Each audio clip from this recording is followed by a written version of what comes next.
I played, that was their gameplay, and I was like, it's kind of boring. Like, that doesn't feel very good to me. That feels pretty boring if that's what the whole game's going to be, and that seems like that's it, right? So that was my first stream experience. Loved the episodic story, and then first online match was laggy, and the guy already was a tryhard, ruined the experience of the first match ever. And the second match, the guy didn't really know much about it, but was doing the button masher combos, and when I saw it, I was like, okay, so this isn't very good. Second stream that I did of the game, I just did the entire story mode of the Samurai Outsiders, or Outriders, who is the team with Ghost Rider and Deadpool, Loki, and Blade. And their story was way more interesting than the Doom story, and it had character development, and it was well written. It felt like you were reading a really awesome comic book arc. It was good. I actually really liked it. The thing was, it took over 2 hours, so we didn't have time to play the game online again, all right? And I said to everyone, well, I'm going away for a couple days. Let's reconvene. When I come back next week, let's see where the game is at and go from there. So here's where the game is at, because I don't think you guys are going to be very happy about this, all right? First off, I just want to let you know, I got a whole bunch of information about the game, okay? And a couple people were writing me about the game to keep me informed about it while I was off, about what was going on at the FGC. So just listen to this. I'm going to read this word for word. This is an actual message that a fan sent me. It says, let's start with some bad news, Phil. I've been seeing a lot of opinion surface about Tokon since its release, and I'm going to sum up the sentiment I've seen in a number of places that make sense to me. The sentiment is that Tokon is a great game for only two kinds of people. Number one, ultra casuals. Tokon's great for people who just want to enjoy a game with great aesthetics. They play by mashing buttons, and cool stuff will happen on the screen. Which is exactly what I said. That's number one. Number two, dedicated tryhards. Tokon has a ton of mechanical depth that shines by far the brightest when the player puts in a tremendous number of hours into this game. A bunch of pros are saying the game has the potential to last and evolve for a long time, especially if Arc Systems works further to refine the core mechanics, as they typically do with their games. The problem is, a lot of its mechanics are very complicated. They are not intuitive. A lot of characters have a gazillion options for offense and strategy. While the skill ceiling is very high, the floor is also high. The skill floor for just playing the game and seeing cool things happen is low because it's just button mashing, but actually competing requires you to have a significant amount of time and effort investment. So as you may have figured out by this point, the reason that this is bad news is because you, Phil, fall neither into any of those two categories. I have to admit, it doesn't bode well for your coverage of the game, but maybe there will be some enjoyment you can get out of it. So yeah, let's be honest here, okay? Let's be very honest here. I don't fall into the ultra casuals because I'm not an ultra casual. I try to play games at the very least at a level where I'm learning what the game is. I'm trying to learn more complicated strategies. I'm actually doing the combos manually. I'm not just mashing a button to get an auto combo. I'm inputting the combos like you're supposed to get optimal damage and things like that. I've played fighting games since I was a kid, so obviously I want to play it at a better level than just button mashing, right? Here's the truth. I could sit here and button mash and win online in this game, 100%. I know I could, because it's so easy to play. But I would get absolutely zero enjoyment out of doing that. Zero. I would be bored to tears saying, okay, mashing buttons just to get hits in and just to get combos in, and never actually, putting in the real inputs, the real motions, just doing all the easy motion. I would absolutely hate it. On the flip side, it seems to me, as this person has stated, that yes, in this regard, if you really want to play this game at any kind of a good level, you're going to have to invest an incredible amount of time and effort, which I don't have. I'm a variety streamer, right? I'm a variety guy. I'm going to be juggling this with many other games. I am not part of the FGC. I'm not known as part of the FGC or someone who covers fighting games extensively. Normally, I just cover them casually. There are some exceptions. For example, when Street Fighter 6 came out, I played an incredible amount of Street Fighter 6. I got pretty good at it. I got tons of characters to master. But that was the difference. Is Street Fighter 6 is a head-to-head traditional fighting game. That's my forte. This style of team-based button-mashing, giant combo, one hit leads to 50% damage kind of game is not my forte. The most I ever played a game like that was Marvel vs. Capcom 2, and that was in the early 2000s. I didn't really play Marvel 3. I hated it. I didn't really play Dragon Ball Fighters. So the ones that would have led to me being good at or liking this game, I didn't play. Okay? So you might say, well, that's not good. Well, let's continue, because there's more that's happened during my days off. Are you ready for this? So, just going to continue. These are messages that I actually got. I just tuned into Maximilian's stream of the game out of curiosity. I saw that he's really struggling with the PC version. He was doing online play and the game was running pretty badly. Slowdown, stuttering, big rollback during most matches. Just not good. And he was commenting on it, baffled that there seems to be literally no way to actually reliably avoid these performance issues when you play this game online. From what I've been able to glean about this, the problem isn't netcode. The PS5 version doesn't seem to have any of these issues. The problem is with the game's performance, which is somehow exacerbated by the online play. If either player during a match has performance issues when you're playing online, the lag happens on both sides. The devs are still saying they're working on improvements, and there's no ETA yet on being able to fix this, okay? Now, continuing on, this same person sent me a follow-up message and said, so the game is currently being review bombed on Steam due to the big performance issues that it's having. Meanwhile, Maximilian is doing a new stream, and it's titled Tokon PS5 version is great, WTF. So you might say, in light of all of that, what just happened? Okay, well, here's what's happened. In the last 48 plus hours, the FGC has collectively decided they don't want to play Marvel Tokon on PC anymore. That the game runs like shit when you play it online. And here's the problem. If you're doing crossplay and you're on PlayStation 5 and you play someone on PC, everyone gets lag. Everyone stutters, everyone rolls back, and everyone has a bad time. So what's actually happened is the FGC has collectively agreed we're all going to buy this game again on PS5, and we're all going to play it with crossplay disabled, so the lag won't be present for those playing it on PS5. Also, for the record, the FGC tried to not charge back, but refund the game on Steam, and the vast majority of players have been denied, because if you play a fighting game, you likely are going to play it more than 2 hours. So everyone who played this game on launch day played it more than 2 hours, and all of their refunds are denied. No one has been able to get a refund who played it past 2 hours, without exception. Like, no one's getting their money back, because they're like, no, the rule is 2 hours, and you all played the hell out of it on launch day, so even if it doesn't perform well, too bad you played it too long, so no one can get a refund. Okay? Now, we're going to talk about this right now, because I have a very strong opinion about this, okay? First off, thank you to SMG, who did 400 kicks. So let's get that on the leaderboard. It was 100 kicks separately there. Thank you for that.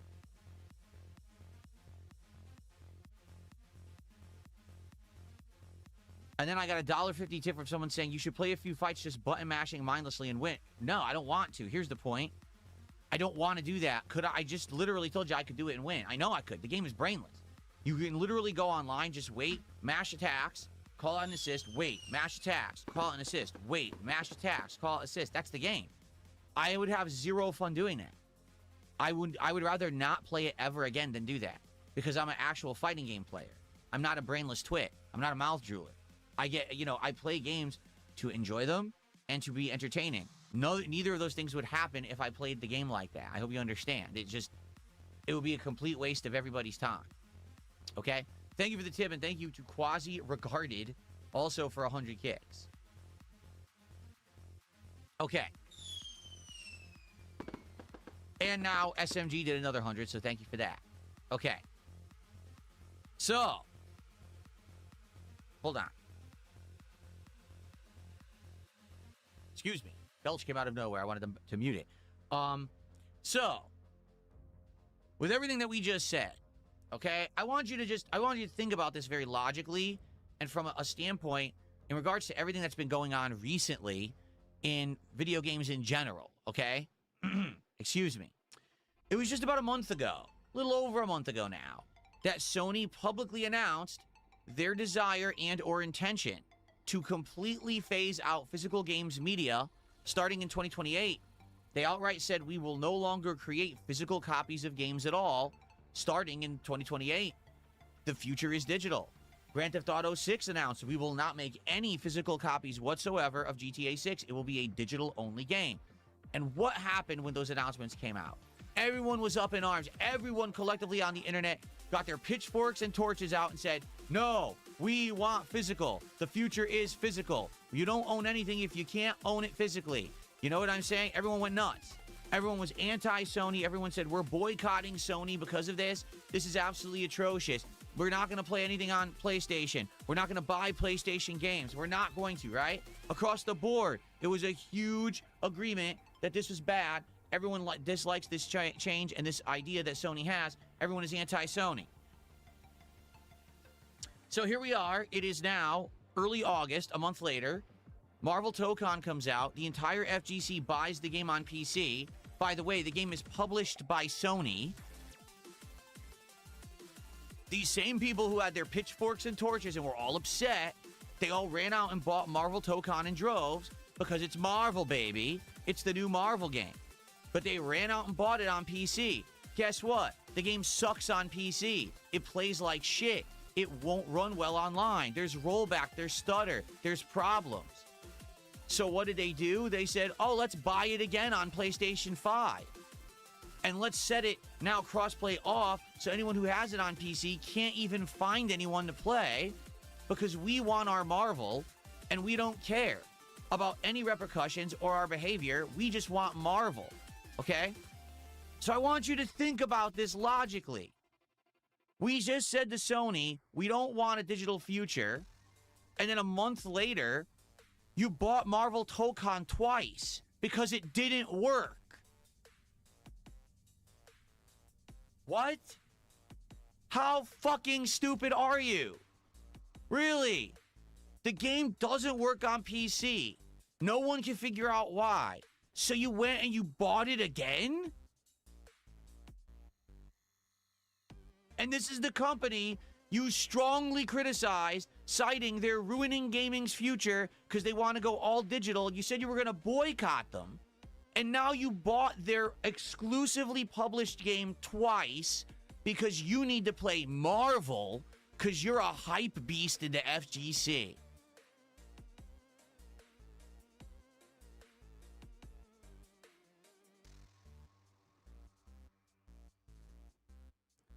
These people are not very intelligent, folks. They're not. It's just the honest truth about the modern FGC. It's this simple. They need hype.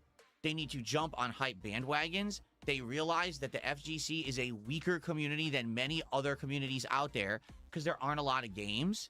There's not a lot of competition. It's harder to get into competitive FGC and make it stick. The tournaments are getting stale and boring. Street Fighter 6 has lost a ton of its momentum outside of Japan. And in Japan, Street Fighter 6 is the shit. Outside of Japan, people's sentiment is the game is too samey. It hasn't updated. It hasn't changed. It hasn't improved. It's boring. So they were strongly relying on Marvel Tokon to be a hype monster, especially with the fact that we just had Spider-Man Brand New Day break box office records as the highest grossing domestic film ever. And now we've got the new Avengers Doomsday coming out later this year. They are banking on the fact that this game is coming out at the right time to create hype for the FGC and try to get them prominent.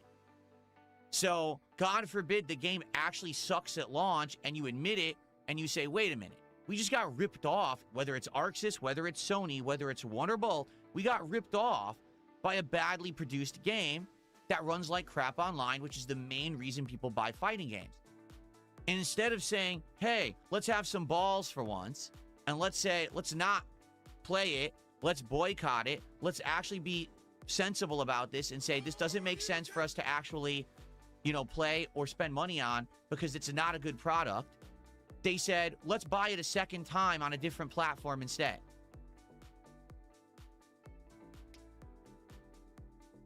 And they're pushing for it too. Like, there's creators who are saying, oh, this is better on PS5. Go buy it on PS5. Why would you do that? Why would you tell your customer or your viewer base who relies on you for input and advice to buy the game twice when they can't refund their first purchase? People are trying to get refunds on Steam and being denied because Steam is saying, no, you played it longer than 2 hours. So the game doesn't work on Steam, all right? Yet, you're telling them to buy it a second time without getting their money back. Does that sound like responsibility? Does that sound like something that a good influencer or creator should do? Or do you think you should actually care about your audience and be like, don't buy it again. They ripped you off the first time. Put your foot down and say, no, Sony, I don't want an all-digital future. I don't want you milking us and ruining stuff for us and taking our money and robbing us with subpar products. You don't deserve it. If anything, the FGC should be saying, we should boycott Marvel Tokon because this game ripped us off on PC and Sony is not a good company. Instead, they're literally telling everyone, buy the game a second time on PlayStation 5 if you want to play it, and everyone should do this because Marvel Tokon is hype, because Marvel Tokon's the future. So the reason that they're doing this is very simple. They're desperate. The FGC knows that they need hype games to keep their community pertinent. If they don't have a new hype game every year, then people stop talking about the FGC. And it lowers in its importance, and it lowers in people caring about watching EVO and other tournaments, and people just don't give a shit. There's entire people who their livelihood is dependent on fighting games being prominent and talked about and streamed and played. So if Marvel Tokon doesn't succeed and ends up being a flop, they're out of money. That bag that they thought they were going to make is now gone. Oh, darn. So what they're going to do is very simple. They're going to lie. They're going to hype. And they're going to shill, which is exactly what they're doing right now. I'm glad that they were honest and saying that the game sucks on PC. That's a good thing that they did.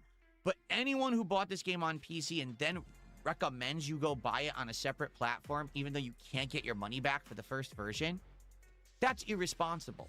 That's not caring whatsoever about your viewing audience and not doing the right thing. The right thing to do would be like, nah, you got ripped off. Don't spend money on that crap. Play something else. But the FGC can't afford to do that. This has been like this forever. This Street Fighter V, when that game came out, that was a horrendous piece of shit at launch. But they all kept playing it and kept spending money on it because they were desperate. They needed a game to talk about and play because if they didn't, they have nothing to put out, no content.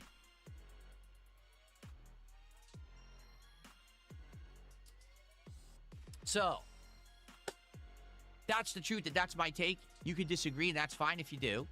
All right, but here's my take on it. Just like everyone else who bought this on PC, we all got ripped off. All right?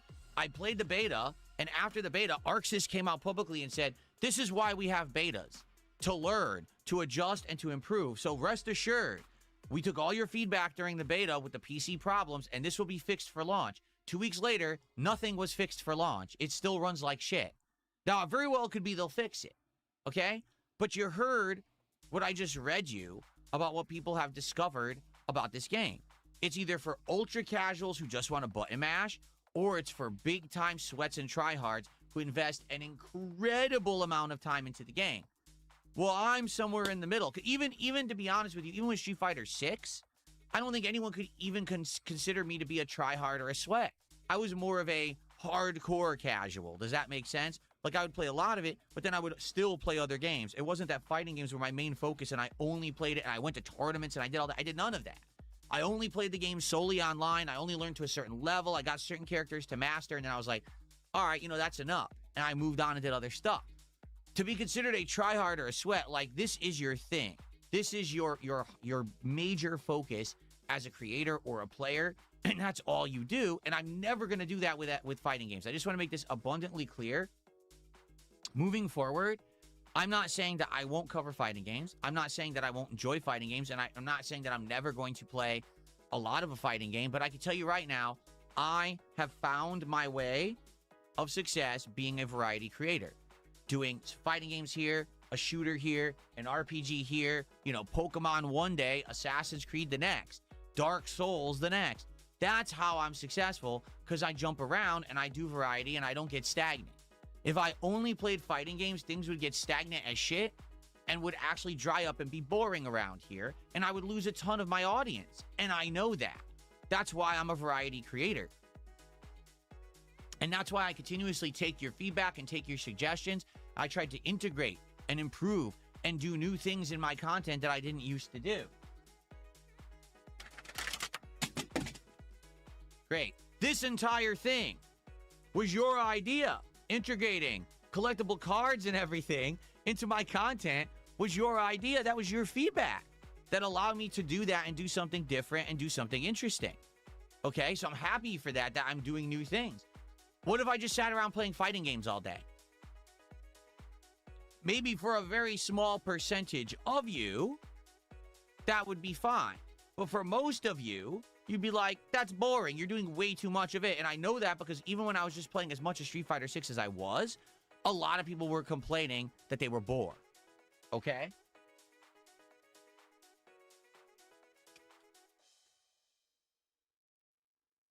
I don't know why the cards are falling. They've literally sat here for 2 months and never had an issue, and now they keep falling over. Stupid.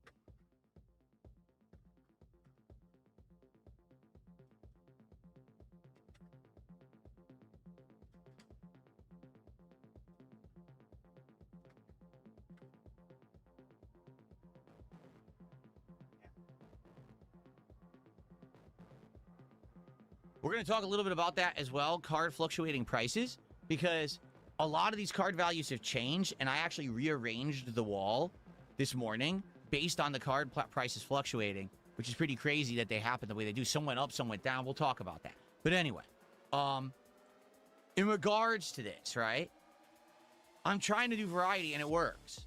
If I just sit here and just play fighting games, I know for a fact it won't work. I'm not known as a fighting game guy. I don't think I ever will be. The fighting game community hates me because at a time when they were struggling and they were really trying to make it, I was popular. I was huge for being myself and not just being a try-hard, sweat grinder trying to win tournaments and shit. And I was doing much better than they were back in the day. So they hate my guts and haven't changed, even though I really don't give a shit about them. They still, dunk on me and say dumb shit about me all the time for no reason. So I don't care about them, and I have no desire to be part of the FGC. I never want to be, okay?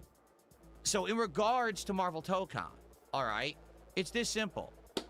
I bought the game. I made the choice. I even said, hey, even if this game still sucks online like it did in the beta, at least it looks like there's going to be some good offline content. I was right, okay? The game has 5 story episodes. So far, we've played 2. There's still 3 remaining. There's the Avengers, the X-Men, and the Spider-Man team, right? I'm sure that those are going to have some great stories and some good content, right? There's other offline content as well. I actually don't know what it is because I haven't played it yet and I haven't explored it. It may be worth doing. It may not be. I'm not sure.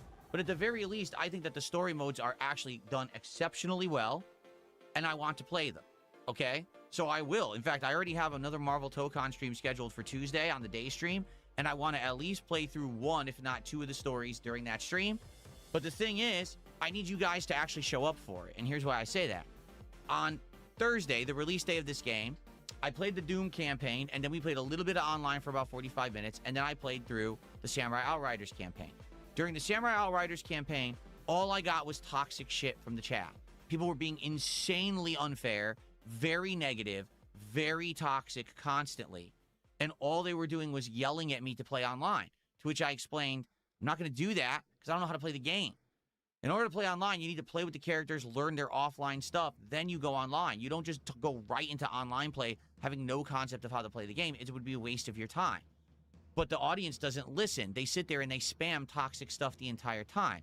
So while I'm trying to have fun with the story with the Samurai Outriders team, I'd say 80% of chat was acting like little brats and being very, very negative and toxic towards me and the stream, claiming that they hated it and they just wanted me to go online. I'm not going to do that. Particularly now, we know the online play doesn't even work on PC. It lags to shit. You can't find matches. It teleports all over. It rolls back. It's a waste of your time. All right, the FGC has now abandoned this actual game online on PC. They're outright said, we're not going to play it anymore. We're all going to go buy it on PlayStation 5, and we're going to turn crossplay off so PC players can't find matches. Okay? So being very, very honest with all of you, I'm not going to warrant a single person yelling at me saying they're demanding that I play this game online. I can't. I don't even have the right version to play online. If I had it on PS5, then at least it would have been a fun experience without a lot of lag and rollback and dropped frames and issues. Everyone collectively agrees the PC version sucks. Even the biggest creators are dropping PC and buying it on PS5 and only playing it on PS5. Okay? So, what I plan to do with this game moving forward this week is playing through some of the episodes and stories. I hope that those of you who like my content and are positive people will come by and hang out and engage and support with said content. Okay? It's going to be chill fun. We're going to be playing through interesting story together, seeing how the game, comes together when it comes to that and the different, storylines and outcomes and scenarios of the teams. I think that's valid content. They put a lot of effort into the world design, the production value, and the story of this game. I want to experience that. I bought the game. I have a right to experience it, right? So I hope you'll be here for that. But outside of that, I mean, based on all the feedback that we're getting right now, okay, it sure sounds to me like this is a complete and utter waste of time trying to play it online, and I'm just not going to bother. Now, you might say, oh, well then, you're going to buy it again on PS5?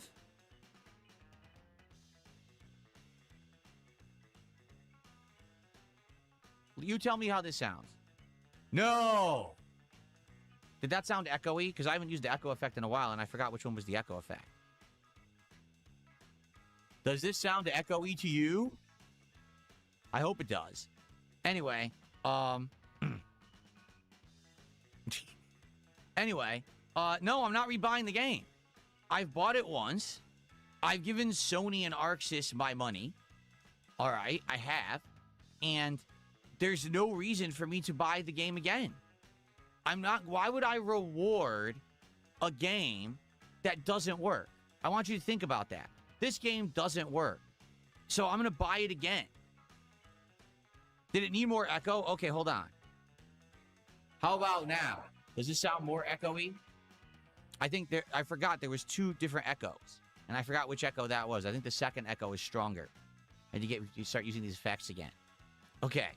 So, in regards to this, no, I am not going to reward mediocrity. I'm not going to reward bad game development. Again, no one seems to know what the issue is with this game on PC. If it's DRM and it's Sony's fault, if it's the netcode, and then it's Arxis' fault, like no one knows. But at this point, the FGC gave up. Like, they all bought it on PC and for 2 days tried to get it to work. They can't, and they all dropped it and said, we're getting it again on PS5, and that's what they're doing. I'm not doing that. I'm not rewarding Arxis and Sony with a second purchase because the game runs poorly. I want you to think how crazy, number one, that even is. Oh, the game's bad, buy it again. But on top of that, this is the same company that you all just said you're boycotting because they're going all digital and they're ruining the future of games. And 1 month later, you're already buying their first Sony-produced game fucking twice because it doesn't even work on the first platform you bought it for. Why are you so stupid? So, I am not doing that, okay? What I will do is this simple. We'll play the stories. We'll see how it goes. I really do hope that you guys will show up for the story mode. Like I said, the next time I'm playing Tokon will be actually on Tuesday. All right, we're going to play this through the story mode. I don't know. You guys will probably vote. You'll determine who the next team is that I play in the story mode or whatever. And we'll go from there. And we'll play it offline for a bit. And if they ever do fix the online play, I would consider trying to learn the game and play it online. But I'm not going to waste time on it now when we outright know it doesn't work and the FGC abandoned it. It's going to be even worse than that beta where I couldn't find anyone. We're going to find no one. Or if we find someone, it's going to be the worst possible connection. It will not be worth playing. So, it sucks. It really does. Because this is a game that should have been a massive hit, and they botched it horribly. This is probably one of the worst case scenarios. And again, if it weren't for the FGC being so desperate for attention and trying to stay pertinent, they probably would have just dropped it. But they need this game. So they have to go buy it again and basically pad the wallets and pockets of a company that ripped them off. That's messed up, in my opinion. Very stupid. I'm not willing to do that. Okay, it's not a matter of I can't afford the game. Of course I can. I'm not wasting money. I'm not buying it a second time. They don't deserve it. Okay?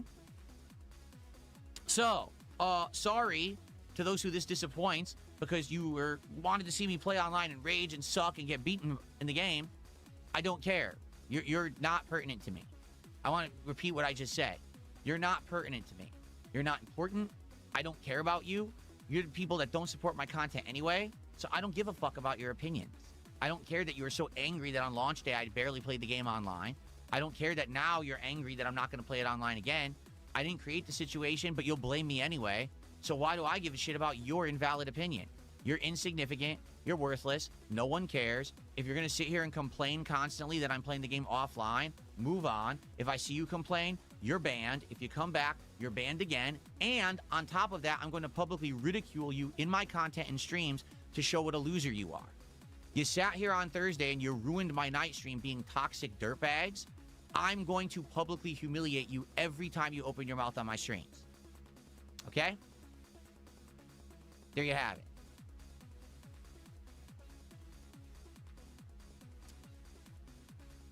Okay. So, that is how we're handling it. I know it sucks. Like, I'm very disappointed. I went into this with the intention, all right? Really, I went into this with the intention that we would actually have a great time with a brand new fighting game. I thought that Marvel would be the opportunity for that because, hey, it's the IP that everyone likes right now. Brand New Day just did great in theaters. We got Doomsday coming out later this year. Everyone's getting hyped for Marvel again. Marvel's been kind of slow and dead for years with their movies flopping and their TV shows doing poorly. This looked like the comeback. They fucked it up. Whether it's Arxis, Sony, or a combination of the two, they literally fucked it up. And it's not anyone's blame but theirs. I have more important things to do than waste time on a broken game. And as I've now been explained to about it, unless I just want to play as a button-mashing idiot, to actually learn the game takes an incredible amount of time investment. I'm not willing to do that for a broken game. I'm just not. I'm not giving them more money. I'm not giving them my time. They don't deserve it. To be frank with you, this isn't the first time I got burned by Arxis.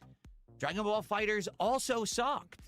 I don't know if you guys remember, Dragon Ball FighterZ was atrociously bad online when it released. It took them 3 to 4 months of updates and patches to actually make the game more viable to play online. I had already dropped it by then. I played it for like a month and a half. I said, I've had enough. It's too laggy. It's too shitty.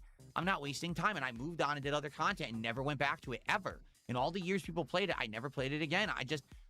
My time's too valuable as I get older. My time's too valuable to waste on garbage products that they're not finishing before they release. In this case, they didn't finish the game before they released it. They claimed they learned from the beta. They literally learned nothing. Released it, busted, didn't care, pocketed everyone's money. So I don't care about the game. What I do like is the story because you can tell they put effort into the story. That's what I'm going to focus on. Okay? I'm not going to waste time on a busted game. Okay? So we will play more of it. And for those of you who are chill and like the content and are here for fun, we will have fun with Marvel ToeCon. We will. Just come back later this week on Tuesday. If that stream on Tuesday does well, then we'll do more until we finish all the story-based content. Okay? So it's that simple. I'm not going to waste time on something that doesn't deserve it. Okay? And here's the other thing, because this is the other side of the coin here. It was just announced last week. Super Mario Sunshine is coming out on Switch 2 this week. Out of nowhere. Like, it had never been announced. I think it comes out on the 13th. Let's see.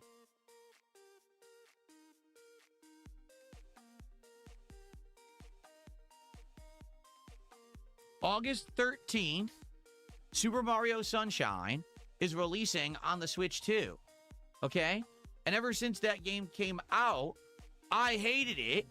I don't say when it came out. When I played it, like 7-8 years ago. Remember, I played it on the Wii. It was longer than that, wasn't it? When did I play Super Mario Sunshine? Let's see.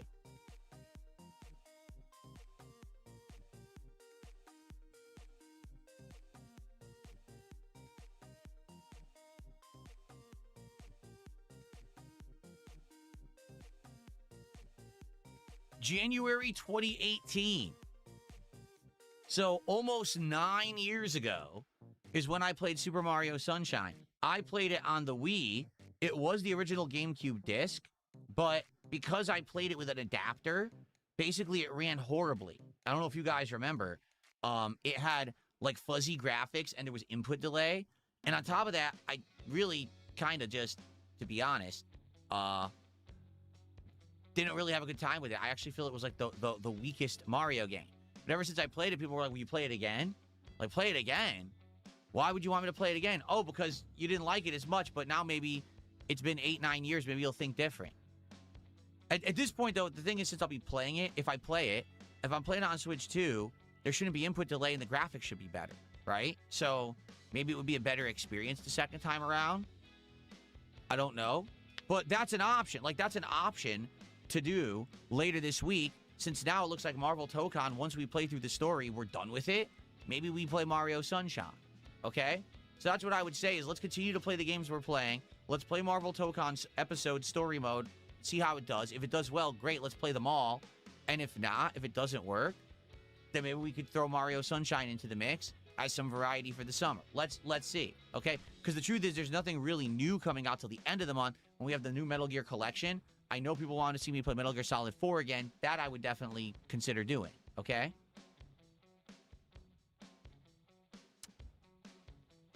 Okay, so that's that. And I'm sorry for those who had big hopes for Marvel Tokon. I did too. I wanted to play it, and I hoped it would be good. I had no clue that they would botch it this bad. And I'm not going to do what the FGC does and double spend and line the pockets of people who don't deserve the money because we're desperate. I'm not desperate. I don't need the content of Marvel Tokon. There's a million other things I could be doing. I'm not like the FGC where I rely on the new fighting game to have content to make. So I'm not going to waste time on it. Okay? Okay. To be honest, Comedy Master says, will you play any other games in that Metal Gear collection? I don't even know what other games are in that Metal Gear collection.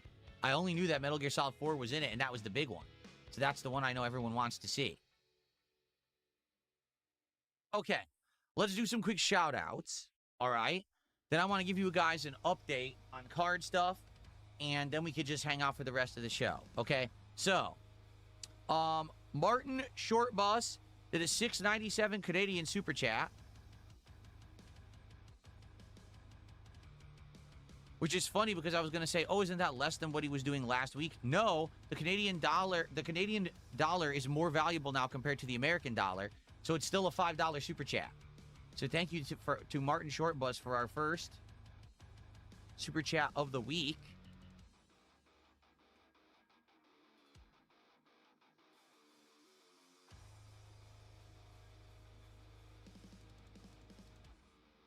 And he says, Phil's cooking, listen to the king. Thank you. I mean, the truth is no one will tell you what I just told you. The entire FGC, sadly, they really are desperate. They really need the money. And so they always kiss butt, or they always, like I said, at the very least, I'm happy that there were creators that were very honest and were like, the PC version sucks. But to go over and play it on PlayStation and be like, oh, everyone should go buy it on PlayStation, that's so ridiculously disingenuous because you're literally telling your audience it's okay to get ripped off. Oh, you bought it on PC like me? Oh, buy it again on PlayStation. It's good. I'd be like, no, this is actually embarrassing for them. Don't buy it on PlayStation because they should have gotten it right on PC. This is a ridiculous atrocity that the customers have been ripped off. But instead, they're like, oh, go play it on PC. Or excuse me, go play it on PS5. No, don't do that. Anyway, thank you, Martin, for the first Super Chat. It looks like SMG did another 100 kicks. Thank you to SMG for that. I appreciate that. And then we have Big Jim 04 with a $10 Super Chat. And he says, don't listen to Trolls, Sire. We love your streams. Thank you to Big Jim.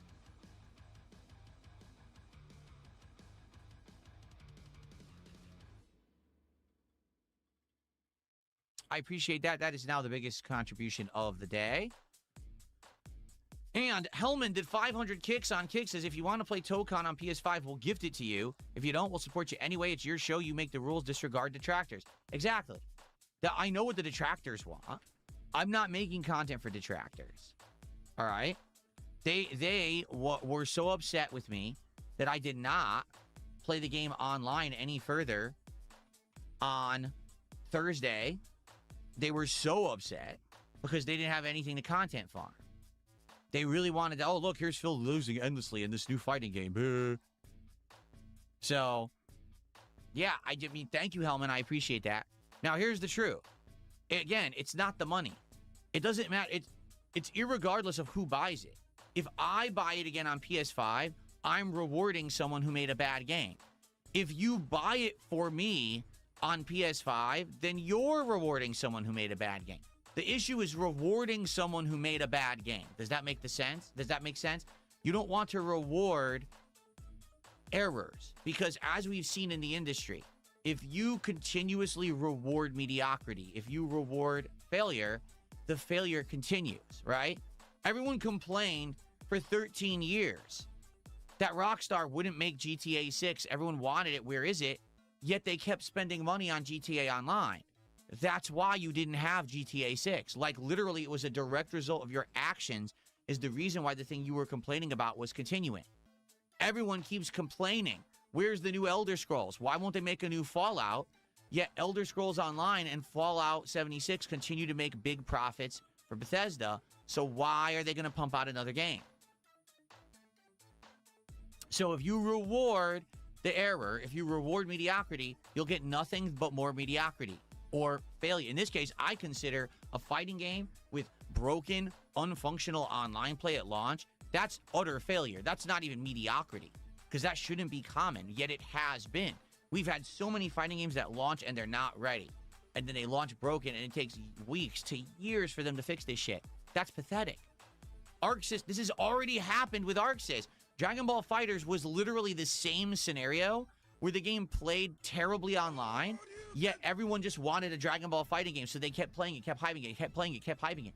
And it took them something like 3-4 months of updates before it was finally viable online. So, Jackathon, thanks for $5. There's absolutely no chance I would read your idiotic, mouth-drooling message, but I do appreciate your money, so thank you for that. It was a big insulting message he sent me, but I'm not stupid. I didn't even read it. I just skimmed it, and I'll just take the money. Okay, so there you go, folks. That's the deal with Marvel Tokon. It's a huge mess in the FGC. Sadly, a ton of people are kind of being pretty disingenuous about it, telling people to buy it again when you should not do that if the game is broken to begin with, and especially if you can't get a refund. Like, I played it for 4 hours. I can't get a refund on Steam either, even if I wanted to. So, you know, that's that. And again, with me, I'm a guy who has tons to do. There's a lot going on. I'm already juggling a ton of games. There's the possibility of playing Super Mario Sunshine and even more this month. Why do I care about Marvel Tokon? I'm not crying about it. I'm not. Like, I don't give a shit. It's that the FGC is desperate for content and they need this new game. So be it for them. Let them go down that horrible rabbit hole of basically rewarding bad behavior. And they're going to see that all they're ever going to get is bad behavior. Especially those who are complaining, oh, the game's too easy, it's button mashing. Yet they all just bought it twice. So now guess what more games you're going to get? Just take a wild guess how every fighting game will play in the future. Okay. What just happened? I didn't click that. Princess Luna. Thank you so very much, Princess Luna, for a gifted membership on YouTube. That's our first membership of the week.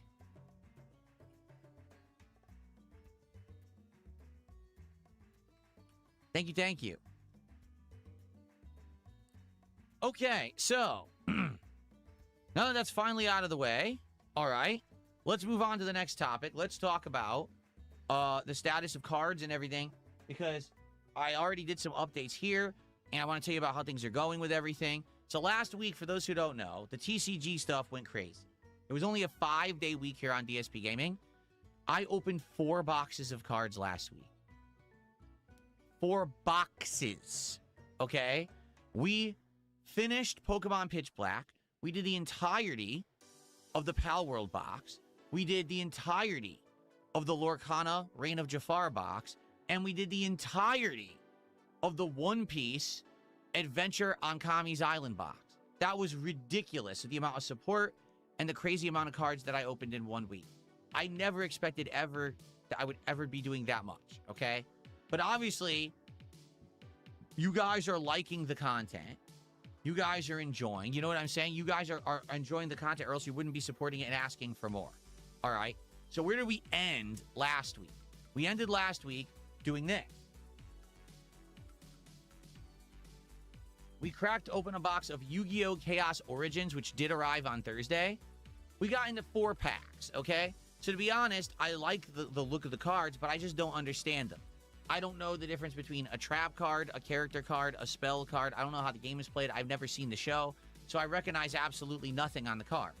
I do think that the quality of the cards is nice, and from what I'm being told, there are 2 rares, like full art cards in each box, so I'm guaranteed to get some hits in the box.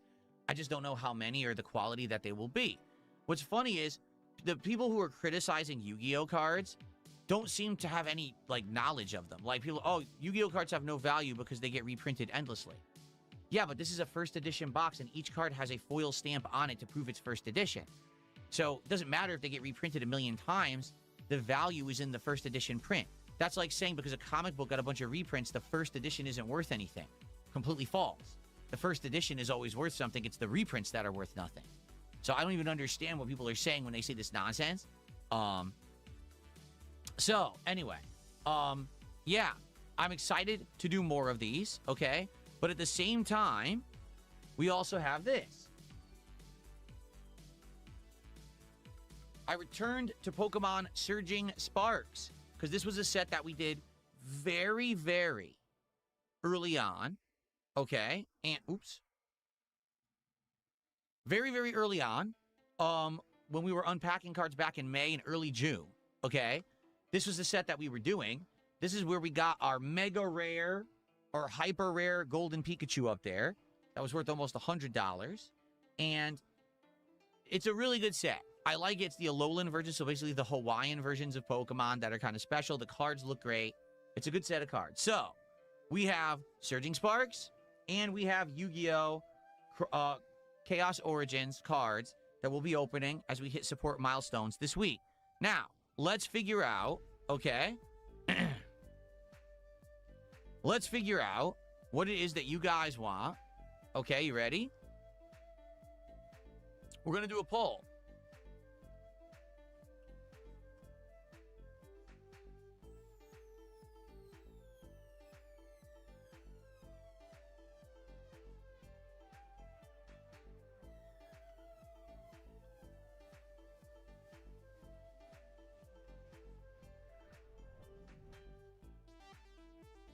Chaos Origins. I always forget the name of it. We're going to do a poll right now. You guys will vote, and this will determine which... Here we go. This will determine which set I open when we get support today. Okay? So let me know in this poll which one you prefer. I'm down for either. Either one, like with Yu-Gi-Oh, this is a first-time experience. I'm learning about the cards for the first time. I find it interesting. Maybe we'll get a hit and see what they look like. With Surging Sparks, we already are very familiar with Pokemon cards. I like the Pokemon cards. We know that there's good ones. There's a $300 Pikachu, $100, like $80 Latias, $100, like $20 or $30 Melodic, and more in this set that we don't have yet. Even though we did get the hyper rare Pikachu, that's not the most valuable card in the set. There's many more good cards in this set, okay? So, I'd be happy unpacking either, all right? Let's see what you guys vote for, and we'll go from there, all right? Cool. Also, keep in mind, we're still doing Prismatic Evolutions as our bonus packs for big contributions of $100 or more, or if we hit a milestone of $250 cumulative dollars any stream. I have 2 more here and then a whole other 6-pack, so we're good for now for the week. We should have enough of the premium packs to open and continue on, okay? So how does it work? Quick reminder, we do milestones. When we hit a $100 support milestone, that's a pack that I'll open on stream for DSP pack rips. 150, another pack. 200, another pack, and every 50 after. If we get a big contribution of $50 or more in one go, that's a guaranteed bonus pack. If we get a contribution of $100, that's a guaranteed regular pack, and then I open a pack of Prismatic Evolutions as well. Okay? So, let's get some support today for the content. Let's get some support rolling. Let's get some packs set for opening. As you know, I open at least 2 packs at a time during DSP pack rips. So if we can get to 2 milestones today, or we get a $50 contribution and we hit a milestone, I'll be doing DSP pack rips at the end of this stream, and we'll be seeing our first cards. It looks like right now, Yu-Gi-Oh is in the lead again. I guess you guys are interested to see the Yu-Gi-Oh cards. Again, I don't know much about them. I'm excited to see more of them. I'd be down for that.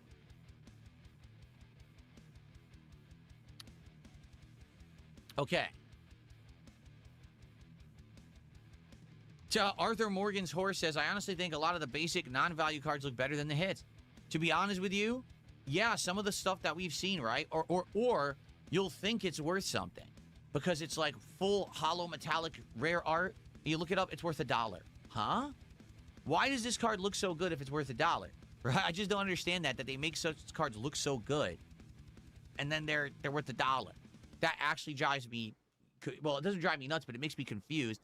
Why bother making the card look that good if it's not going to have value? Like, some of the One Piece cards look sick and like 75 cents. Huh? I'm not saying the good One Piece cards don't look good. Like that Brook that we got looks sick. Really, really good card.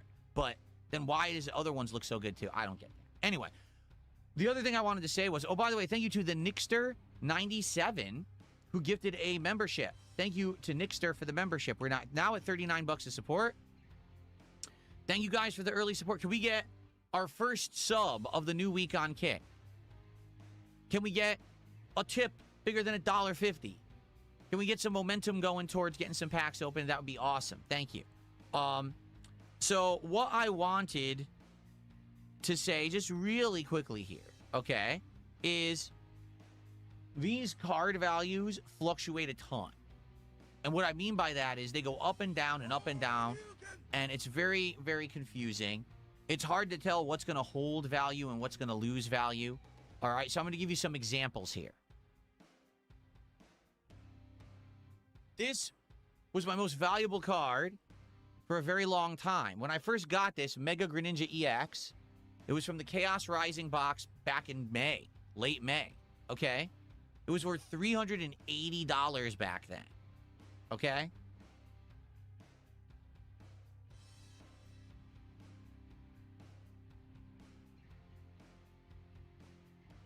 As of right now,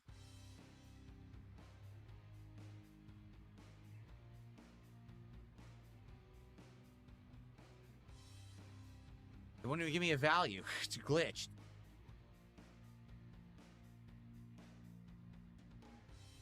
As of right now, this card has dropped to $210. So that's a tremendous amount of value lost. You might say, well, whoa, what happened? Why on earth did it lose so much value? Okay. Well, because this was a brand new card when I pulled it. It was literally the hot new set. And so it was worth a ton of value immediately in the moment. But what happens is the market adjusts. And then those big inflated values level out. And then the card isn't worth nearly as much. So it's still worth $210. It's still my most valuable card. But man, it nearly halved in value in only the couple of months that I had it. To give you some perspective here, now the latest set is called Pitch Black. The highest value card when it first released in late July was over $500. Now that card is worth less than $200. That card actually dipped even worse than this one and even more quickly. Okay? So that's just how it happens, okay? That's how all these cards go. All right. Now, to give you some perspective, this is Groudon from Paradox Rift, okay? This card, when I pulled it, which was 2 months ago, month ago, I can't remember. It's like a month and a half ago, was worth around $118. Now this one is worth $128. And it's actually going up in value. Why? Because it's an older set. The older sets traditionally do go up in value, while the fresher cards, the more recent cards, traditionally will go down right away, but then may regain some value over time, okay? Here's another example of that. This Boa Hancock One Piece card, I pulled not even 2 weeks ago, right?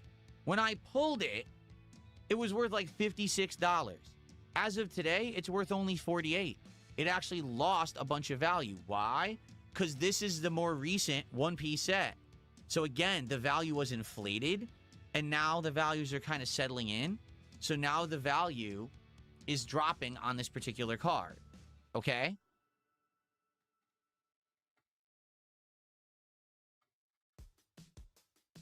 This is the Cloud Strife Legendary Hero card from the Final Fantasy Magic the Gathering set. Okay? When I pulled it 2 weeks ago, well, not even, it was a week and a half ago, it was worth $21. As of today, it's worth over $23. So, as you can see, like this. So, the values aren't consistent at all. They go up and down. It all depends. There's all these different industry factors. If the cards are hot in play, of competitive play and stuff like that, they'll go all over the place. All right? So, if anything, the one thing is if you open a new box and you're really looking to make money, right, you essentially really need to go ahead and sell right away.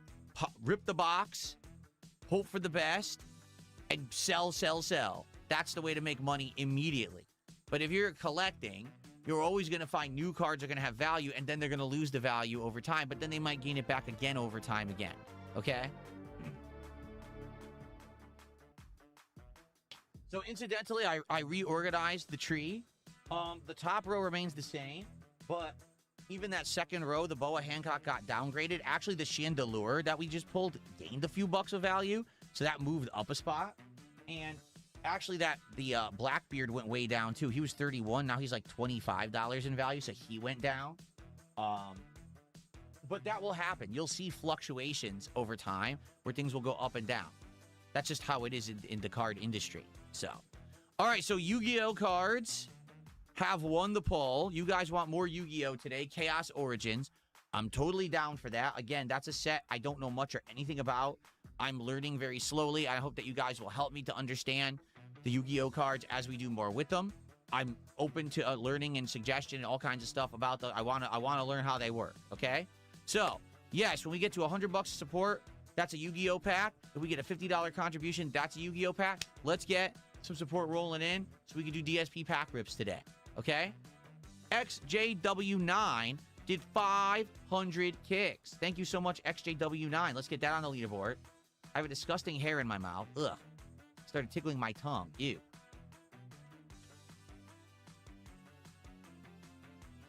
Okay, and give me 1 second here. Because sadly, the trolls are back. So let me just, I'm going to once again put up my pinned note, everybody. I was hoping maybe fresh new week, the trolls wouldn't be here. Oh no. They still have no life. They're going to be here. So I just posted up the message again. Everyone in the chats, if you could read the pinned message, I would greatly appreciate it. Okay? Okay. So XJW says, with Yu-Gi-Oh, trap cards are defensive spells. Regular spells are more like modifiers or bonuses. The monsters are your team of fighters. Oh, okay. Are they all monsters, or are there other, like, human-like characters, too? I'm just curious. I don't know anything about it. And then there were other things, too. Well, I'm interested when we open new cards. I'm interested to see what's what, and so I can continue to learn, because it is confusing. And then thank you to Spoderman with a $2 super chat. He says, are you selling the cards or holding on to them? I've only been collecting for just under 3 months. If you take a look, we're actually about the 2.5 month mark right now. We started in late May. So now we're about 2.5 months. No, I'm not selling anything right now. Okay? Long term, as the collection grows, as these things continue, right? There's a chance that maybe I would sell stuff. Right now, absolutely not. Right now, we're just getting started. We're trying different kinds of cards. We're enjoying stuff. You know what I'm saying? We're having a good time with it. That's what it's all about. I'm learning about the different card sets, the different IPs, how they work, the values, the grades, the look, all of it. It's fun. The collection aspect is a lot of fun. XJW says it's a mix of mobsters and wizards and stuff. Huh. So it is a mix. There's monsters, wizards, all kinds of stuff. Interesting.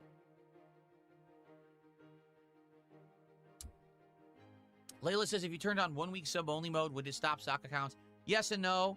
Whatever sock accounts they made today, they wouldn't talk for a week, but then in a week, they just flood the channel with the same accounts anyway. You know what I mean? So there really is no solution to there's no solution to the sock accounts. There's no real solution to the view botting. I can't affect it. I just got to put up with it and just let everyone know what's going on so they can ignore it. Okay?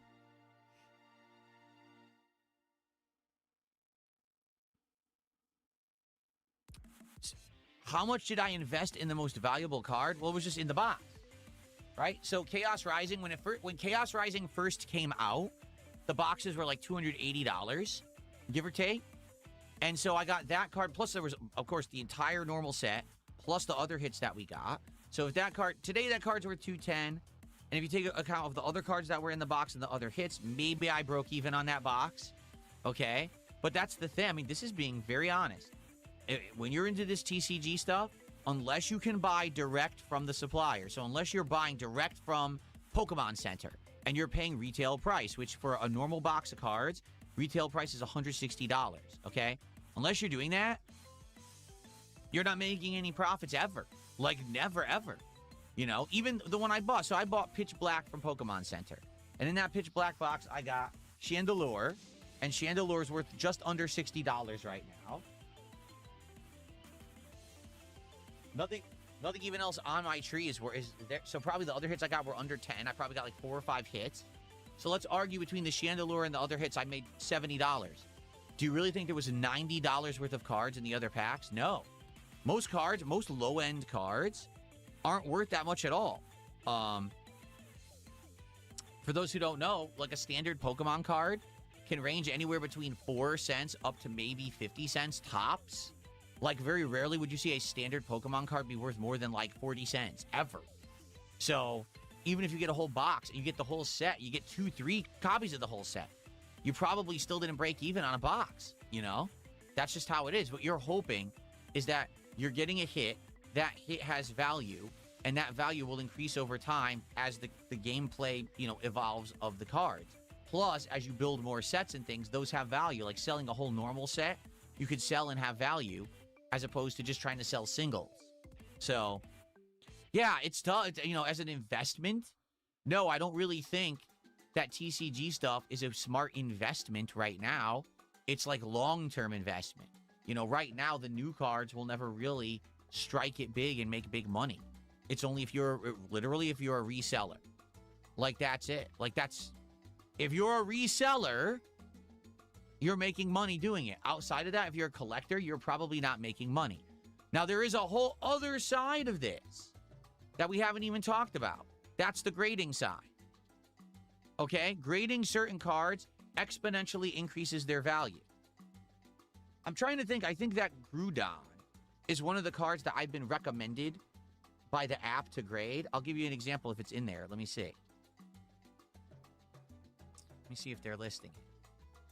Yes. Okay, so here's an example. Okay? So taking a look at the Groudon card, which is worth 120... Right now, it's 126 today. Again, it goes all over the place. So it's worth 126 raw, meaning no grade. You know, it's just a standard card. If I were to send this card in for grading purposes, and it got graded a PSA 10, meaning the highest grade of quality, there's no damage to the card, there's no physical problems, it's centered well, and if they gave it a PSA 10, the card would be worth $718. So it would go from 126 to 718, simply because I sent it in to get graded. Well, how much does it cost to get graded? It depends on the speed. If you pay for expedited, it's probably around $100. If you go slow boat, it's probably like $25 to $50. So you pay $100, but then your card increases in value by around $600. So the grading system could actually potentially make stuff blow up in value. Okay, just being honest here. I'm trying to see other recommended cards that they're recommending I send in for grading. See. Apparently, if I send this guy in for grading, it won't even triple his value. Like, it would probably still be around $600. So they're all various different levels. Yeah. I would have to see which ones I would want to send in for grading if I did. I'd have to determine, you know, what would make sense. And the other problem is, it takes forever. Like, right now, even if you send it in with the most expedited grading process, it still takes months. So you lose your cards for months. You got to hope that they get taken care of, that they don't get damaged or lost in transit. You know what I mean? There's a lot of factors involved. So, Sporterman did another $5 super chat. He says, why are store clerks cutting the plastic to stop reselling as if they have control of the product after it's purchased. I don't understand the legality. Well, quite frankly, I just don't think that the industry was designed for resellers. I think that when the company is making these cards, right, they're intending for either collectors or people actually playing the game. That's who the cards are for. Like a hobbyist like me, who's just collecting for their personal collection, having fun opening the cards and enjoying with an audience, that's one audience. And the other audience are the people who actually play the game. That's the two audiences they're trying to sell for. I don't think when they're designing this product, they're just intending that it goes out to be resold and that the reseller's market is the primary market for the cards. And so they're upset about that because the availability of the cards is not what it should be. Right now, why do you think Pokemon vending machines exist? Because the intention was anyone who just wanted to go get Pokemon cards should be able to go buy them from a vending machine and play with them immediately. And the sad fact is that's not available. Vending machines are empty nationwide. I have 3 different Pokemon vending machines in my area. They're all always empty or out of service. I was just at the mall, endlessly down for maintenance because they don't even bother stocking it because they know if they do, there'll be fights in the mall over the cards. The one at my local grocery store, I've never seen a single card in. It's just empty endlessly. So, you see, they designed the cards for players and collectors, and the players and collectors can't get them because the scalpers are buying them all up. So, let's say, for example, Target, because I think that's the store that's doing this now. Target has made a policy that when they stock Pokemon cards, they are actually going to take a box cutter, okay, and they are going to open the plastic seal. They're not going to damage the product. They're not going to cut through the cardboard. They're not going to damage the cards. All they're doing is they're breaking the seal. Why are they doing that? Because resellers can't sell broken product because then if they do, no one trusts that it's real. People will say, I'm not going to buy a broken open box because it could be fake packs inside, right? For example,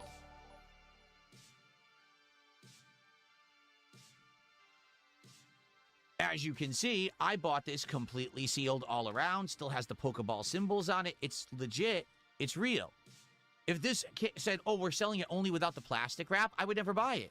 Well, I would never buy a box without the plastic because that means they could have swapped the packs out and put in packs that they know have no value because they already pulled packs that had the good cards in it and just built a box of dupes, you see? Because in reality, any actual real box of Pokemon cards is guaranteed a certain amount of hits. I think the least you can get is 4, but you're always supposed to get at least 4, and some of those being good hits. But you could get scammed, where someone takes the hits out, puts in all dupes, and now you get all low-end cards and no hits, so your value's been stolen from you in the box. Do you see? So, what Target is doing is saying, we want to make these cards only for legit collectors and kids who are going to play the card game. That's it. So by slashing the label, a reseller can't buy that box and resell it because no one will buy it if it's open because it could be a scam. So they're screwing over the resellers, and only legit people would buy. Like right now, if I went to my local Target and they had a shipment of cards coming off and they're like, they slashed it, I would still buy it. I know it's real. It's right there in front of me. Of course it's real. It's not a scam. You know, Target's not scamming the customer. And by the way, for the record, Target has the right to do that because they own the product. If they bought it legally and it's their inventory, they could do it. They could throw it out if they want. That's their prerogative. They own it. They could slash it. They could do whatever. They could write all over it. You know, that's up to them. So there you go. Okay.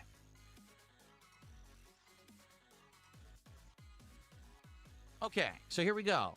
This podcast is dumb. So was the last one. Okay, so here's what you can do. You can both be permanently banned and don't come back because no one cares about your opinion. If you're here, then don't watch. If you don't like it, don't watch it. But what are you here watching for if you don't like the content and what we talk about? Then get fucked. Okay. All right. Let's continue. So, Arthur Morgan's horse did a $5 super chat. Says, what about the long-awaited Stellar Blade playthrough? They have card sets now. They do. They have Stellar Blade card. That's ridiculous.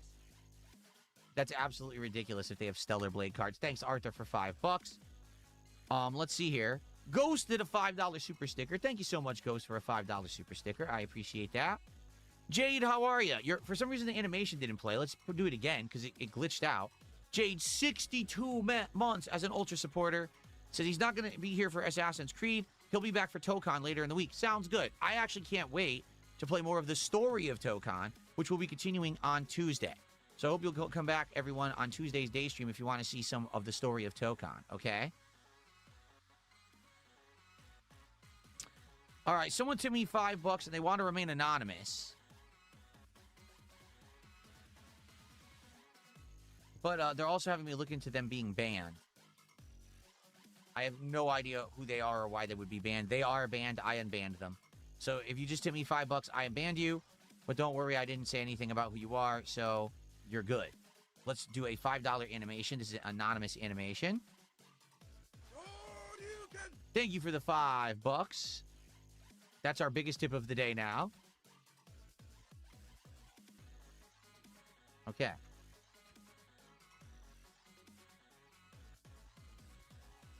All right, we're at $66 of support. That's good early support, everybody. Thank you so much for that. I appreciate that.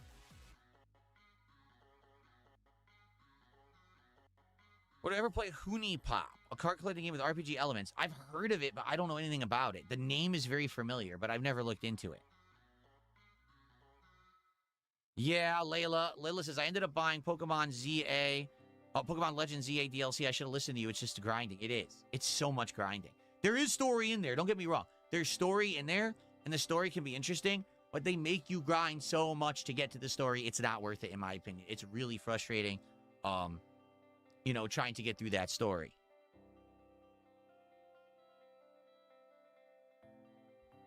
All right.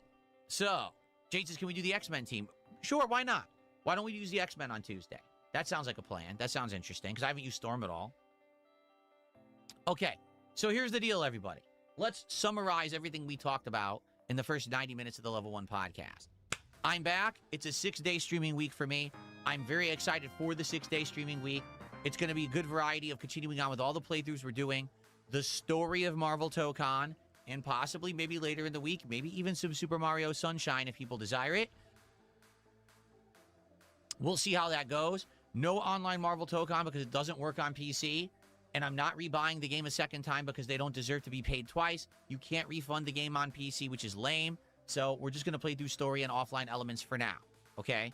If they ever fix the online play of Marvel Tokon, I would consider trying it online, but there's no point in doing that when it's busted. And it is. It's busted. Reportedly, it's completely busted, and it's not working, okay?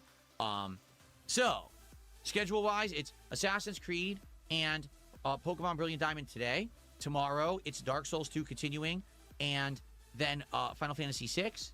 Wednesday, Marvel Tokon continues, and probably, honestly, more Pokemon then, because I'm thinking maybe we can finish Pokemon Brilliant Diamond this week. We'll see, okay? And we'll play it by ear. As for DSP Tries It, sadly, probably not playing not doing DSP Tries It this week, simply because the fact is, there is no real stuff to try. There's nothing new. Fast food is in a bad way right now. These businesses are just not trying anything new. It's lame. You want to do something new, and then you find out it's just they reorganize the exact same ingredients a million times over and over. Very stupid. So, yeah, I'm not going to be doing DSP Tries It unless someone suggests something truly interesting that maybe I wasn't aware of. All right? But as of now, I looked into everything, and nothing looks very good. Everything looks pretty crappy in fast food right now, so I'm probably just skipping it this week, okay? Which is fine. It's not a reward. It's not based on milestones. It's just for fun. Since we can't have fun because there's nothing new, we'll come back to DSP Tries It when there's something new to try. If you have a suggestion, if something new is coming out, please share and let me know. But outside of that, I'm just going to kind of hold off on DSP Tries It for now, okay? And as for cards, right now, we're opening Yu-Gi-Oh! Chaos Origins and Pokemon Surging Sparks. Dependent on how the week goes, if we get big surges of support, I might get more. Oh, that is the other thing I wanted to talk about. If you remember, back when we were talking about cards on Thursday morning's podcast, a big suggestion that I got was Dragon Ball, right? And we were looking it up, and I was actually looking at the availability of these Dragon Ball cards.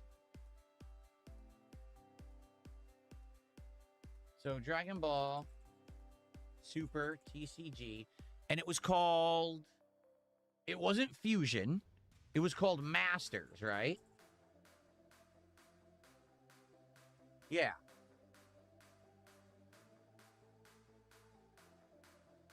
So, I have no idea about these cards. Zero. Okay? The Fusion are way more readily available than the Masters for some reason. I think it's because the Fusion sets are just more common and more prominent. But the Masters, I'm finding too, I was going to order it back on Thursday, and when I went to order it, it was sold out. I was like, you got to be kidding me. But it looks like over the weekend that I wasn't here, they restocked, okay? So I'm not going to go crazy and order it yet, but if we start going crazy, let's say, for example, we get tons of support, we start opening a bunch of cards again, that might be the next thing that I get, okay? We'll see, but that might be the very next thing that I get, would be, let's try some Dragon Ball cards, and if it is the Masters set that makes sense, then that's the one that I'll get. I don't know if you, again, that's what people recommended to me back on Thursday.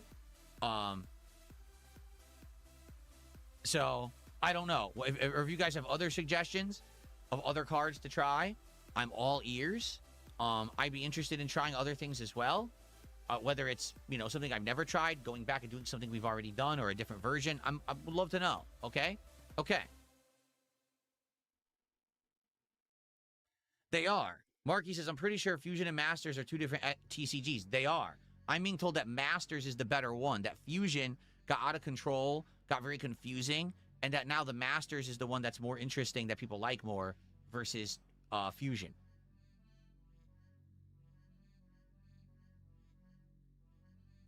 Man, I got a lot of messages coming in. First of all, Jessica, thank you for $10.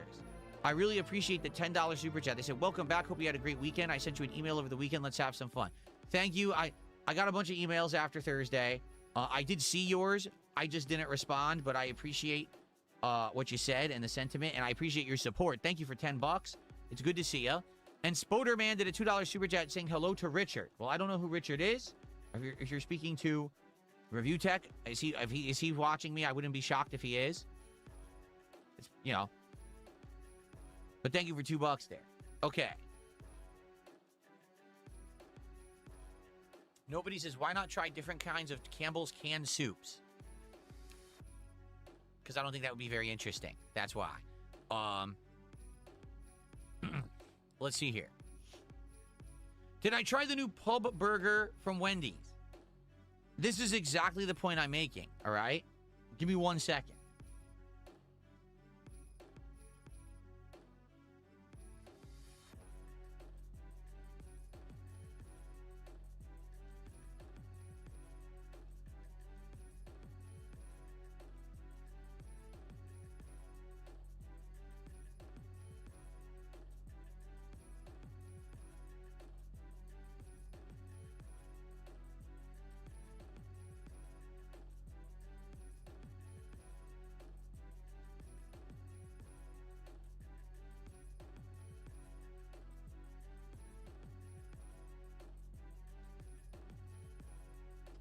I'm going to find it, because I know I've already done it. Watch this.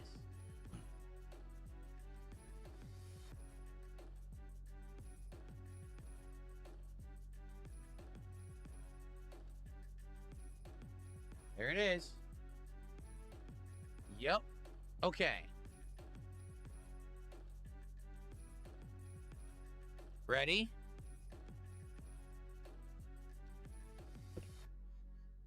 Wendy's currently has a new pub pretzel sandwich.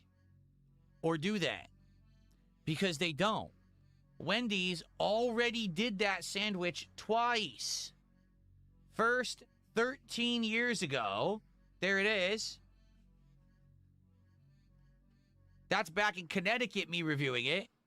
13 years ago. And then they did it again 6 years ago. And I sat right here and ate it then too.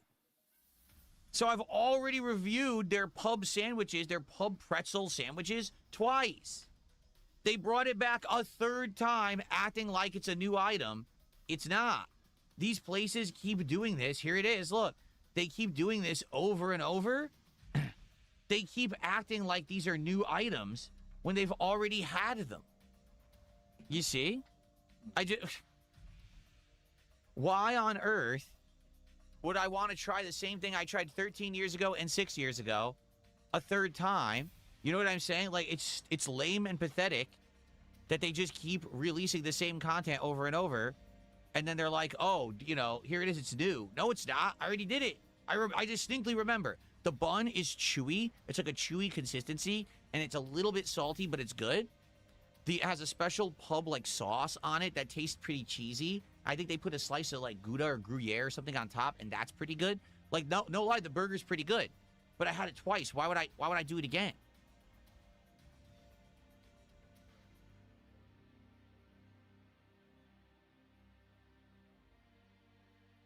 Okay.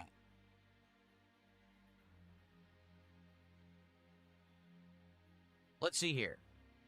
Oh, thank you to... Who was that? There was a resub? Mandy Banana had resubbed for 2 months over on Kick.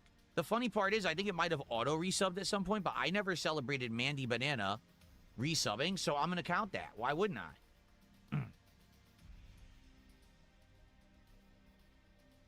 Maybe Mandy Banana auto-resubbed when I wasn't here. So thank you, Mandy Banana, for continuously supporting me on Kick. I appreciate that. Thank you, thank you.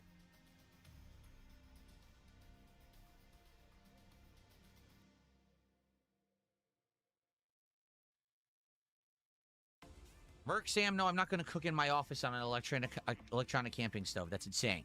Absolutely not. Marky says, oh, so now Wendy's is a gacha game with returning banners. Yeah, exactly. Every time that they run out of ideas, they say, what's an idea from the past that that worked, but we decided not to keep? Let's just bring it back again.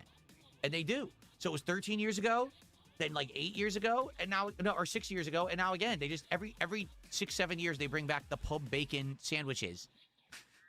And they're exactly the same. They never change them. They're identical.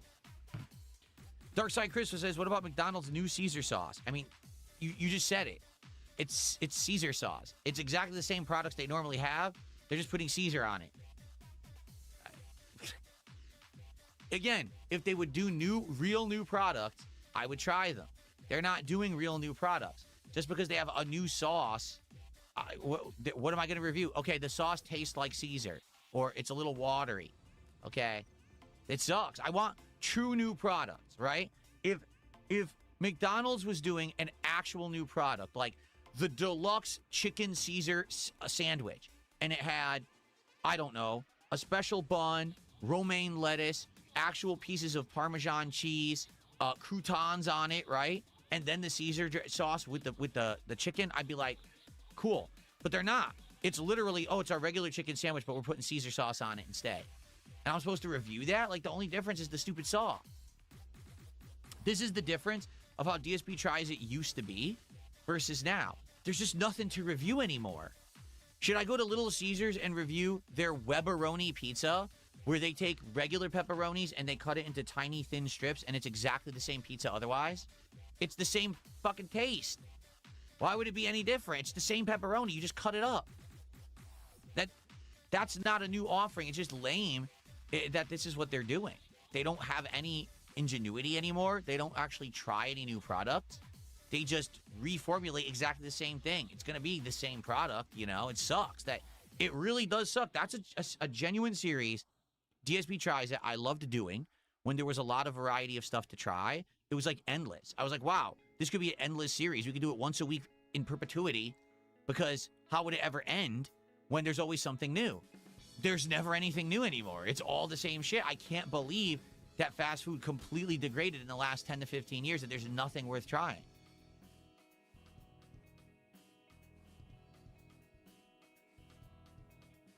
Who do I think has better food overall, McDonald's or Burger King?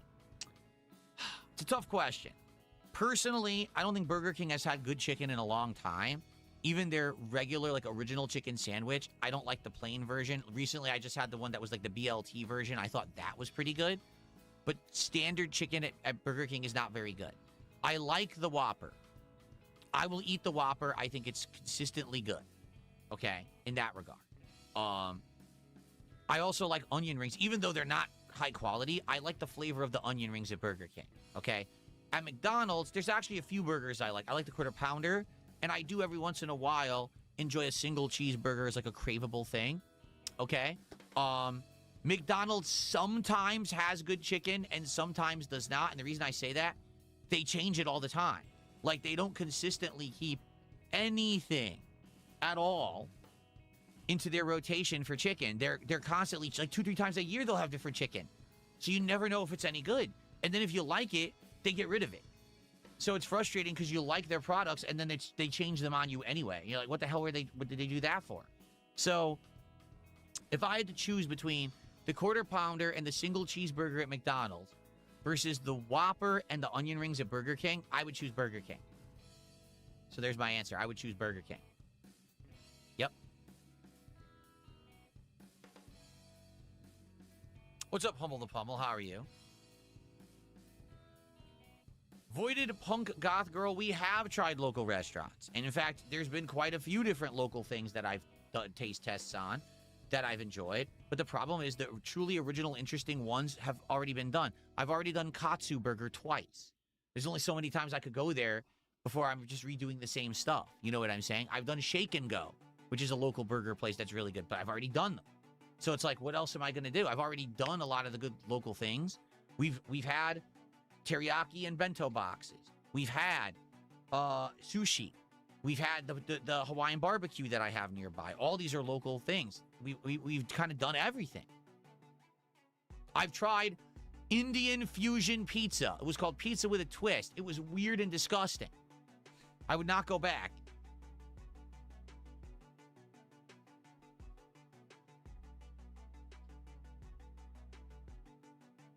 What's up, Carly Snail? How are you? Would I ever eat a sandwich that was dropped on the ground? Depends on what ground. It depends on if I dropped it and I know how long it's been there. Like, if I bought a burger and I was about to eat it, I just dropped it right on the ground, and I look and it's not filthy or anything, I'd probably just brush it off and eat it. But if I was walking along and I see a burger sitting on the ground, no, I'm not going to pick it up and eat it. It's disgusting. I have tried In-N-Out Dark Side, Chris. Sadly, we don't have it in Washington State. It's something that people want in Washington State, and I think there actually is one moving in, but not near me. But no, we don't have it here. The one time I tried it, it was way overrated. I had it in like 2012, and I just was not impressed at all. Why don't we do something like crab legs instead of fast food? Because crab legs need to be eaten at the restaurant. Like, let's say, for example, one day I decide with my wife, and we plan, we're going to go to a nice seafood restaurant nearby. And I decide to do something crazy deluxe, some crab, lobster, something really expensive. And I tell them, I go and I say, hey, I'm a YouTuber and I actually want to do a video review of this meal. Is it cool if I do it? Because I would tell the staff and see, hey, is there maybe somewhere you could put me in a corner away from other people so I don't disturb them with my filming and with my commentary and what I'm about to do? And then I would actually do this in-person review with my camera, microphone, my selfie stick, you know, eating, reviewing the flavors and everything. And then I would come home and I would edit it. And it would be an edited review, okay? I'm not going to order super expensive crab legs to be delivered to my home, and they're going to be cold and rubbery, and then I try to eat crab legs here on my gaming and streaming setup. I don't think that would work very effectively, okay? There is a food that I haven't really, like, for example, I've never reviewed a ramen. Why? Ramen is meant to be eaten immediately when it is delivered to you, and it's meant to be eaten piping hot. It's supposed to be very hot. If you get it delivered, you're already doing it wrong, and you're reviewing it poorly because it's already lost the heat it's supposed to have, the temperature it's supposed to have, so you're not fairly reviewing it, right? So that's another one. Maybe a ramen restaurant.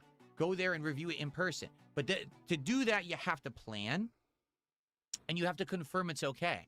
You can't just go into a restaurant and without permission film a review. That's actually very unprofessional because some restaurants maybe just don't want that. They don't want their customers being disturbed or whatever, right? And that's their prerogative. They own the business. They could tell you, no, we don't want you to do a review, and that's okay. You know, that's up to them.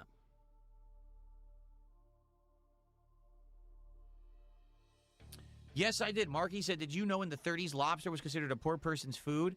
They made fun of you in school for having lobster in your lunch. Yes, it was lobster and crab were considered low-end food for people who didn't have a lot of money. it was actually like red meat that was considered the higher end food at that time. But I think what happened is the tables turned. We overfished the waters so much that now getting the lobster and the crab and stuff is actually the rarer meat, and therefore it's way higher value, as opposed to us now having mass-produced farms where we can just get red meat and chicken, no problem.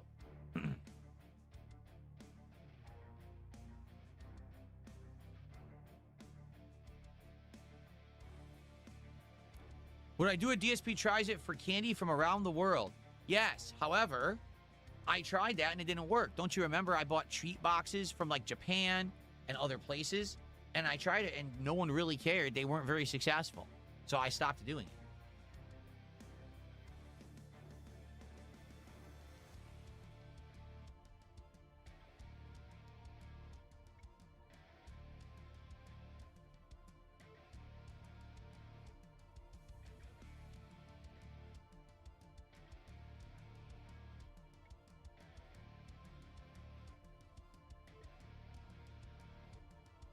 So yeah, if anyone has any kind of suggestions for DSP tries it, okay, I'm open. I would love to get more suggestions of something that I could possibly do. Sadly, you know, at least the fast food stuff around here seems to have dried up to the point where I think we will skip this week. Again, this whole episode, people have tried to suggest and nothing's really worked. It's like, darn, you know, and I appreciate people suggesting things. It's not that I don't want to do the show. It's that there's nothing to really do. You know, what can you do?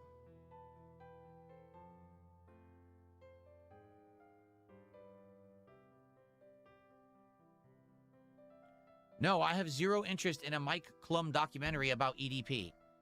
I don't care about EDP. I want to know nothing to know about that guy. I don't give two shits about a supposed pedophile.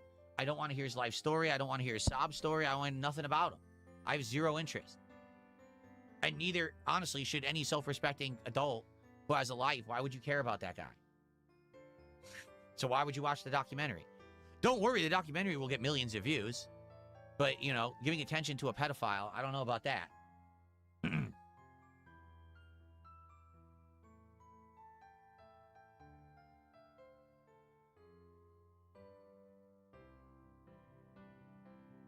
No, I did not say I wanted to react to it. That's a blatant lie.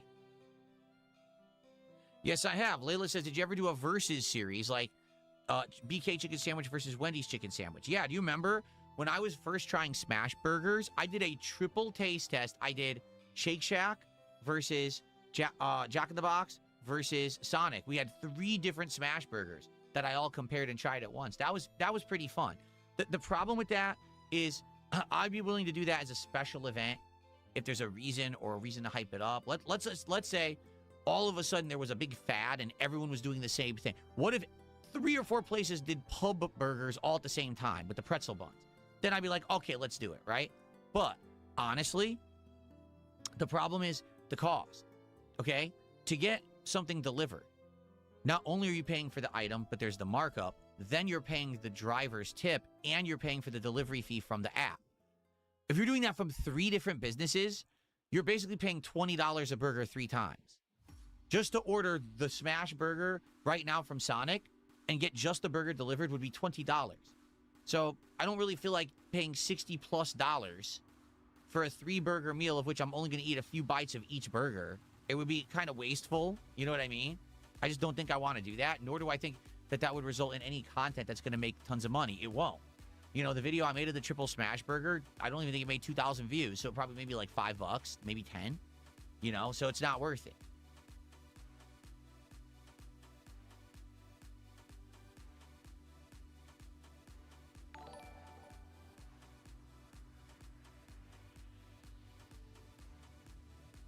Does Arby's have something new? I haven't looked at Arby's in a while.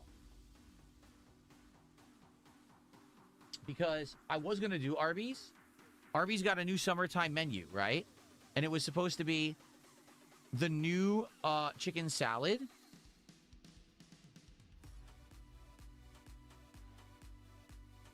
Yeah, it was supposed to be a new chicken salad sandwich for the summertime and a new orange, like, creamsicle style shake.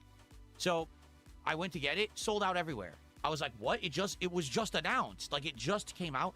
The week it was announced, it sold out everywhere. if you want to know the truth, I think a lot of places didn't stock it.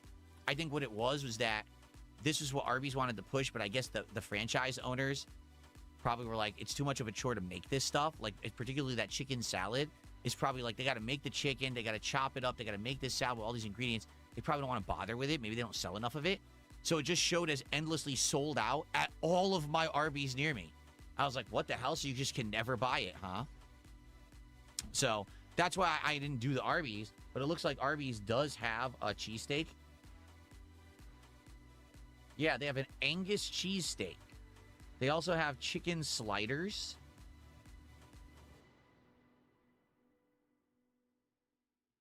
Yeah, so they have the Angus cheesesteak and chicken sliders. It looks like are the new things at Arby's, possibly. I'm just curious, before I even consider it, is it actually available in my area, right? Let's see.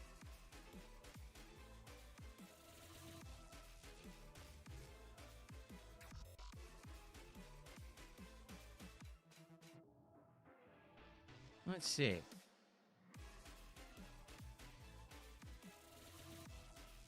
Okay, is it available? Yeah, it looks like this is a new Angus cheesesteak. Holy...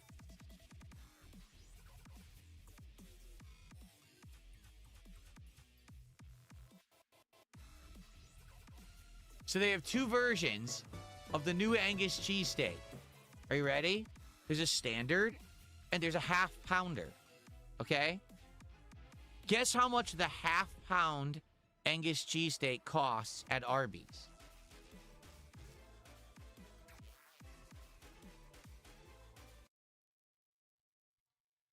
$22.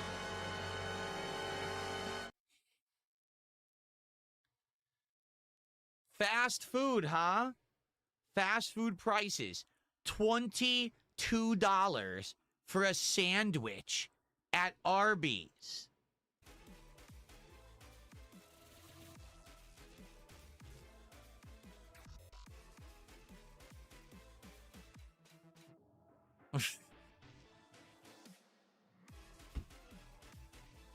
By the way, the chicken salad sandwich is still sold out. And so is the orange cream shake. They've literally been sold out since the moment they were announced, and they still don't have them. I still can't order them. I could get the Angus cheesesteak, and I haven't done Arby's in a long time. So that would be a consideration, would be the Angus cheesesteak. I'd have to probably get something else, too. I mean, $22 for real. Wait, hold on. Is that just the sandwich? Oh my God, that's just the sandwich.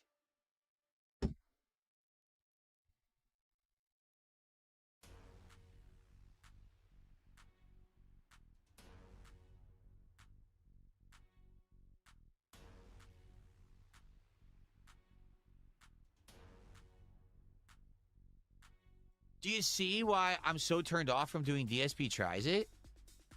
Are they out of their minds? $22 for a cheesesteak. A fast food cheesesteak.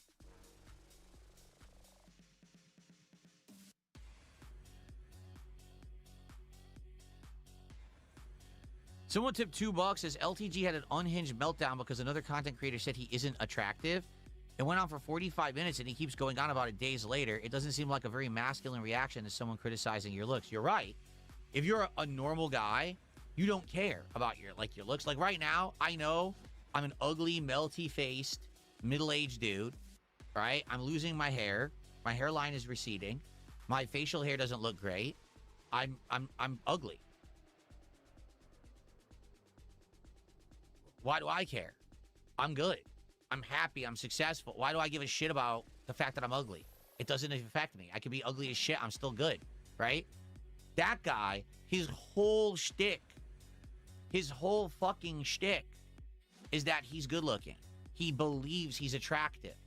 He's not, but he believes he's attractive.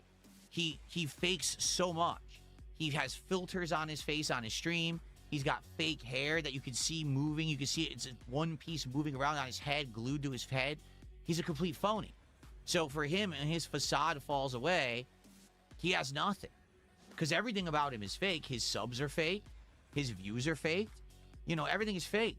So for him, he's got nothing at all but his looks. So that's his final bastion of success. You know what I'm saying? So, yeah, if someone at all says that he's not attractive, he's going to lose his cool. You could call me ugly as much as you want. Why do I give a shit? I'm good. I'm happy. I got a million positive things going on in my life. Being ugly is not a detriment to my existence, you know? But for him, if he has no looks, he's got nothing. So, oh well. Thanks for the $2. Where are we at? I didn't even take a look. We're at $85 to support, guys. We're only 15 away from hitting that first dang milestone. Let's go. Let's hit that first milestone right now, shall we? Let's go. Let's hit that milestone. Let's lock in and say we got our first pack of cards to open today on DSP Pack Rips. And then we only have another 50 to go during the gameplay, and we can do the show at the end of the stream. Let's do it.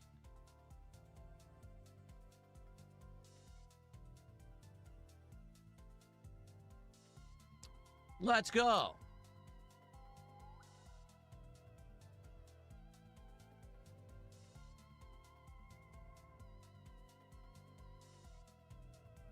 Someone sent me a list of stuff. Look at this. McDonald's has honey, brown butter, bacon, egg, and cheese biscuit. I'm not getting breakfast at McDonald's for DSP tries it. Taco Bell pineapple freeze and pepper jack steak nacho fries. No.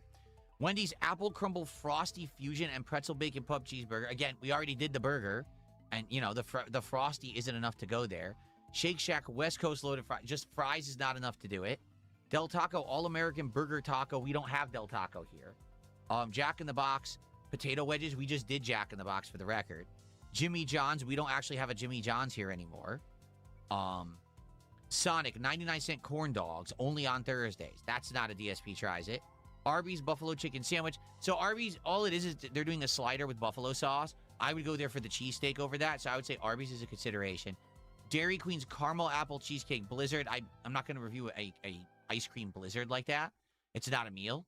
Starbucks orange cream beverages. Again, I don't just do drink reviews like that. Carl's Jr. spicy chicken max and triple berry beverages. Carl's Jr. We tried it once, went out of business. We did one Carl's Jr. review and I liked it. I said, oh man, let's order again. And when I went to order, they're out of business. I'm serious. I can't order from Carl's Jr. anymore. We could only do it once. Sucks because I would have ordered again because I actually liked the food.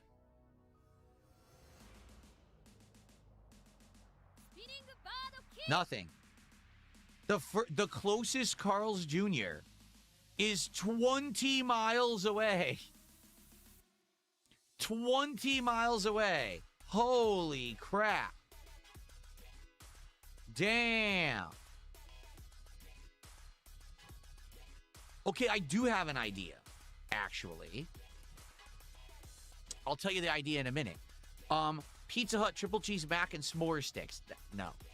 Popeyes cheese bites and blueberry lemon. No, again, it's not cheese bites and a drink. That's not the main, that's not a meal. You see, I'm trying to review meal foods. That's just sides and stuff. Habit Burger, Jet Tila's Korean street menu. I legitimately wish I could order from Habit Burger. I did twice, and both times I ordered, the food was terrible. It was legitimately awful. One time the food was wrong, and the other time the food was bad. So what that tells me is my local Habit Burger doesn't care about to-go orders. I have eaten in person at Habit Burger, and it was actually quite good. But sadly, delivery has been atrociously bad. So I would never waste money on there again. Twice burned, I know that they're not going to be good. And then Applebee's, late night half price apps. We looked at Applebee's before. The menu looked atrociously bad. So it's a maybe. Maybe eventually we would try Applebee's. But I have an idea. Something here that we've never done, that I haven't had in many, many, many years. And I have no clue if this would be any good. I'm curious if it would. Are you ready? Ready for this? What about Nathan's? Hot dogs, burgers, sandwiches. I haven't done that for DSP Tries It. Ever. Have I? I don't think I ever have. Let's find out.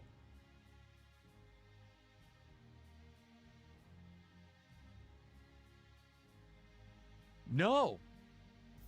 I have never, ever done Nathan's for DSP Tries It. Yeah. So maybe we could do that. That might work. And that actually is only about, just about 4 miles away from me, it looks like. They have different kinds of hot dogs, like a chili cheese dog, a bacon cheese dog, barbecue bacon Tribeca burger, Manhattan cheeseburger, beer batter onion rings, sauerkraut dog. They actually have a Philly cheesesteak, chicken tenders, grilled chicken club. They have different things. We could, Hell's Kitchen Burger? I could actually do this multiple times with different things. All right, I'm gonna put that down as a possibility. I think Nathan's or Arby's. I'm gonna put these down as possibilities, okay?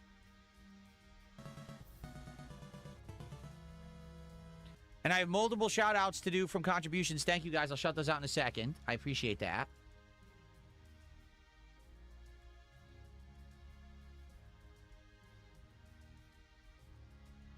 Okay, so.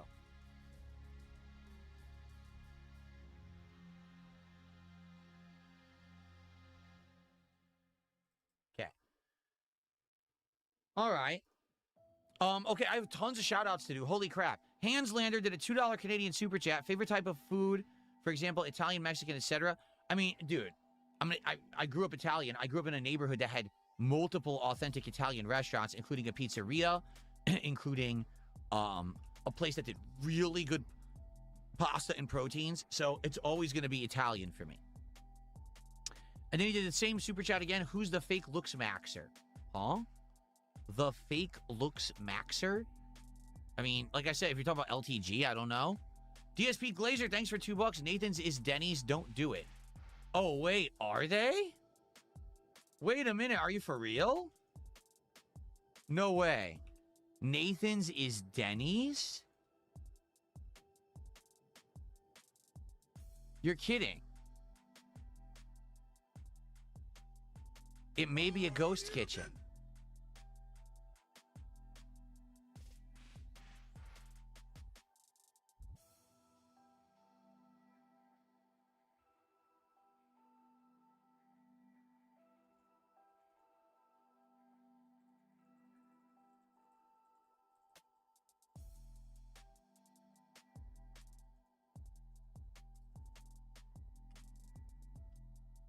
It is.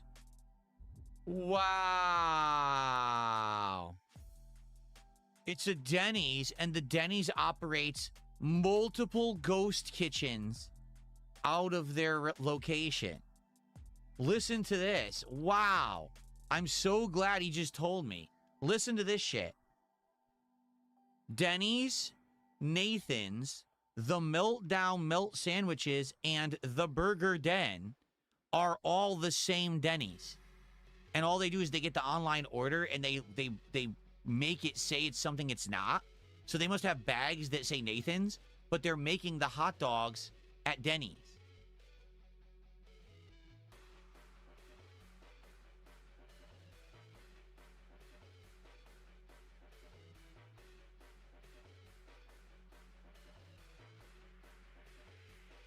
That's ridiculous.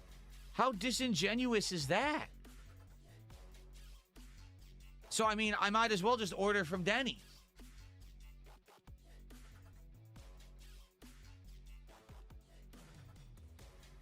Persian joints, no. Turkish joints, no. Indian, we've had. We've had Indian multiple times.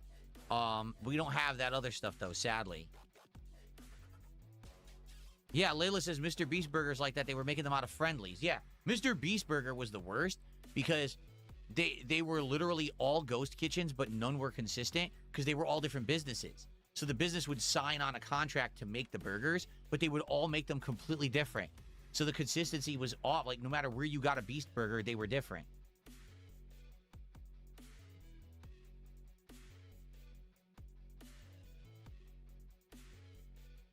Nothing here says, with fast food quality decreasing, how about ordering fast food you've had before that you liked and see if the quality is decreased? Maybe a favorite fast food item from your childhood. Well, okay. So instead of doing something new, this is an interesting concept. Instead of doing something new, I could do, like, for example, I could order from McDonald's and say, well, what are the things that I've eaten at McDonald's over the years that I've liked and didn't like? I've always liked their quarter pounder with cheese. The Big Mac has been iffy. The chicken nuggets have been iffy. You know, maybe order 4 items and do, hey, are these good today or are they terrible today? And review them each at their own merits and let you know what I think, right? Get Taco Bell. Get the chicken quesadilla. Get the chalupa that I used to get, the chalupa supreme I used to really like. You know, get like 4, maybe 4 items and say, these aren't new, but in the modern day, what's the price on these? And what's the flavor? You know, is it any good? Okay, that could be a different twist on DSP Tries It, where it's actually a different concept. Yeah, that could work. That's an interesting concept. Huh. I might like that concept. Okay. Martin Short busted another $5 super chat. Do you ever do ranking lists? Like getting all the popular chips in the chip aisle and eating a few of each. We used to do tier makers, but it wasn't like with live taste test. It was just, oh, we just do a tier maker. Once we did a tier maker of fast food restaurants in the United States, it actually did pretty good. But that was many years ago. But we never done it including the actual tastings. You know what I mean? Guys, we're now at $94 of early support. Thank you so much. I hope you've enjoyed hanging out. We're actually going to start with gameplay soon because I want to at least get 2 hours of gameplay in today of Assassin's Creed Black Flag. So we will begin shortly. I've never heard of a Sansonia's Italian, Darkside Chris. We've tried Mediterranean food. I've had it before. There's other places we could go that aren't the same one that I had before, though. All right, how about... I'm liking this idea of going to common places and just picking things off the menu that I want to try and see if they're any good, regardless of if they're new, just to compare to what I remember or if they're any good. Like, for example, I used to love the Wendy's Frosty. I know for a fact it's terrible now. I know, I've tried it. It's like, wow, that's atrocious. That's nothing like it used to be. And I could explain the difference of what it used to be. I know they sell something they call the Big Bacon Classic at Wendy's. It's nothing like the old Big Bacon Classic. But is it still good? I think I got... This is actually an ingenious idea. Yeah, okay. Cool. All right, how about this? How about... Let's take a week off this week. Just because we've been doing it consistently every week. Like, if you take a look, I've been doing it weekly. 1, 2, 3, 4, 5, 6, 7. Like 7 weeks in a row I did it. So let's take a break this week. Okay? And then if nothing actually new happens between now and next week, okay? That is what I will do. We will do returning to classic restaurants that you know and love. Wendy's, Taco Bell, Burger King. You know, things we've done. And trying the things that I either used to like or I know what they used to be like. And seeing if they're any good in the modern day. I like this idea a lot, actually, because there's no pressure to have to review something new. And maybe I could potentially get something good that I know I like. But also, I'll be shocked if it's still good or if it's not good. What do you guys think of that idea? Okay.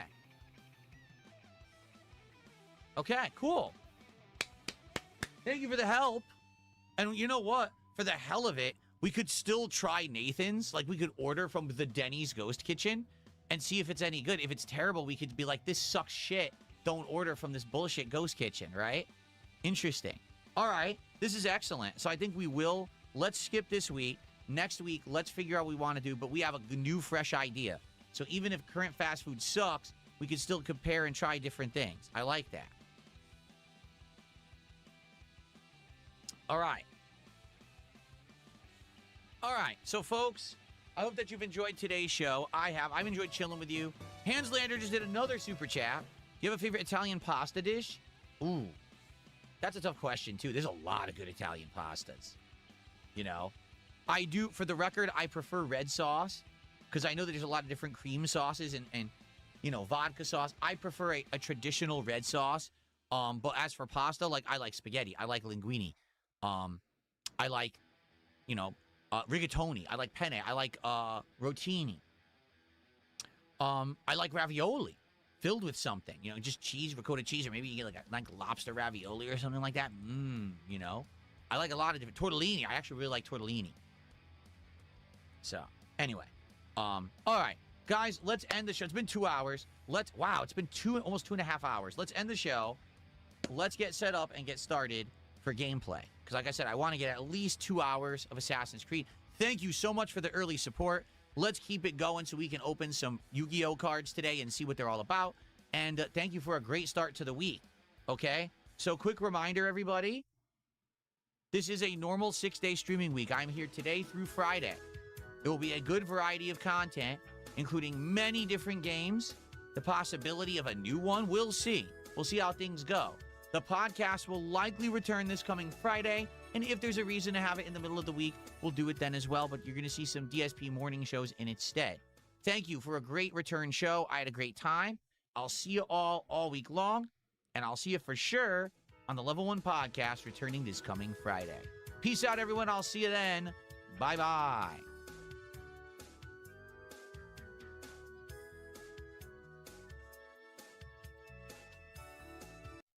Okay, so here's the deal. I'm going to start playing games very soon, in fact. However, number one, I want to... what am I doing? I'm not even facing the right camera. Number one, I want to go grab my iced coffee for the afternoon. And number two, I want to use the restroom quickly. So if you guys could give me like 5 minutes just to go grab my coffee and use the restroom, we'll play for an hour. Then I'll probably go on a real break. 'Cause this won't be a real break. This will be a very quick one. But then we'll go for like a real break, and then we'll come back, play for like another hour. And hopefully at the end, we'll have some DSP pack rips, okay? Give me a sec. Let me get my monitor in the right place. Okay. Thank you guys for the great return. I mean, that's awesome. I really appreciate you guys coming and hanging out and supporting so much. That is amazing. Okay. So I'm just going to use the bathroom and grab my coffee. I'll play you guys some music while I'm gone. Okay? And I'll be back in just a few. And we'll get started with Assassin's Creed. Okay? Be right back.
See.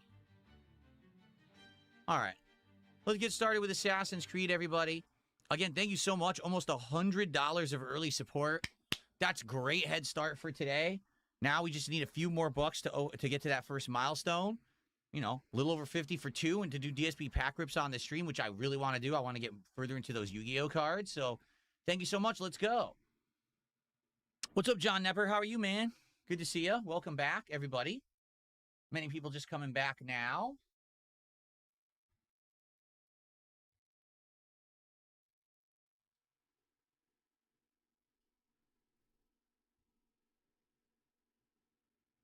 Get my monitor adjusted here.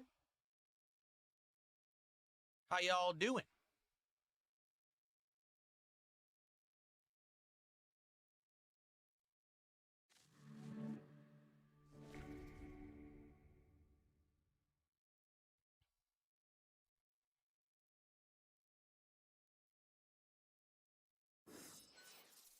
Some chill Assassin's Creed today. And then some chill Pokemon tonight. Although we are doing the Elite Four tonight in Pokemon, so maybe it won't be nearly as chill. All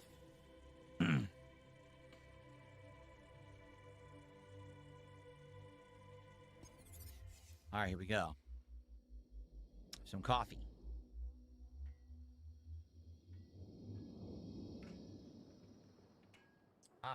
Okay.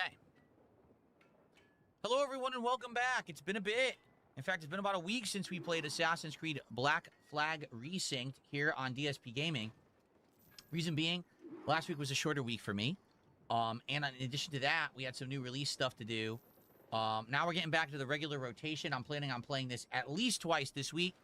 So we'll get some good progress in the game, I hope. Okay?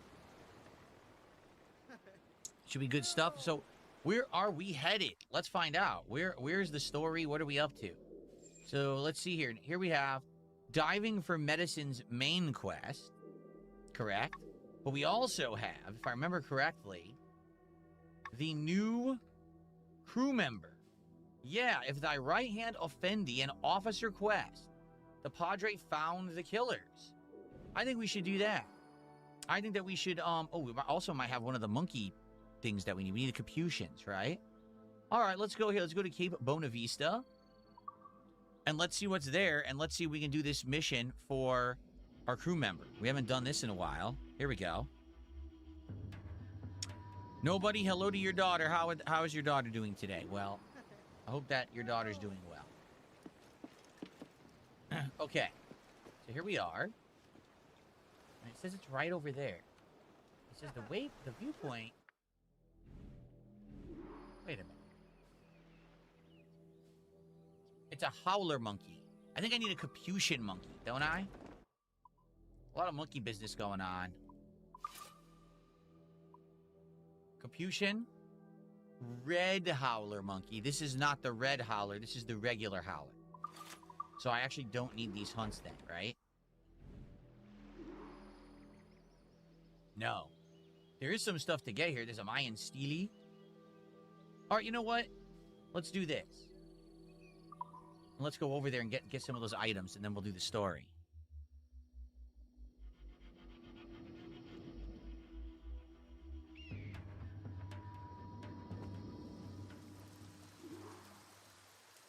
So if we mark this off, like let's say I wanted to do the Steely. You mark it, and then what do you hold up, I think? And it brings you to it, I believe.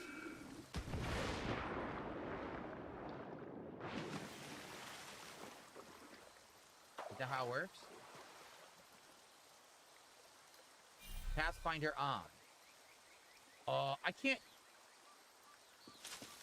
I just jumped down here and they say I need to go up here. What a bunch of jerks. Okay, here's the path. Ignore the pig. We don't need the pig.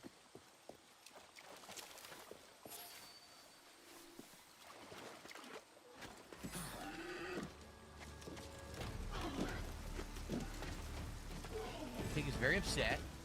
I don't know why. I didn't do anything to the pig. The pig doesn't like me. Know that I did something to its relatives or something? I did kill some pigs earlier for hunts by, you know.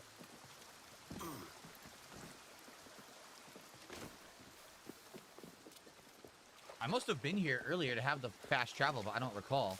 We're a little over 20 hours into this, Huh? What the? Where's the Mayan Steely?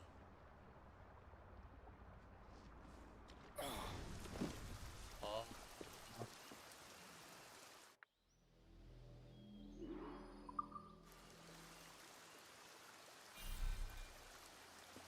It was glitched.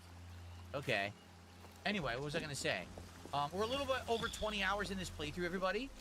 And keep in mind that the playthrough has been an interesting mix. Why does the guidance keep ending? That's weird.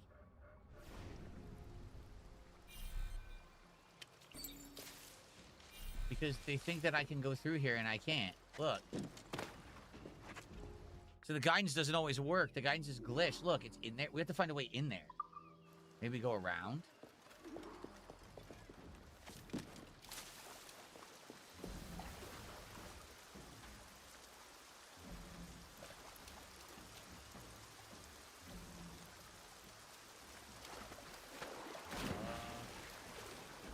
Huh.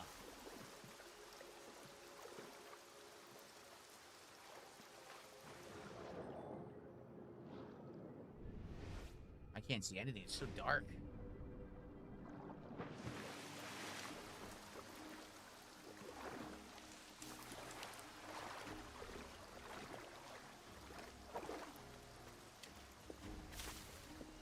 We go around this way? Maybe.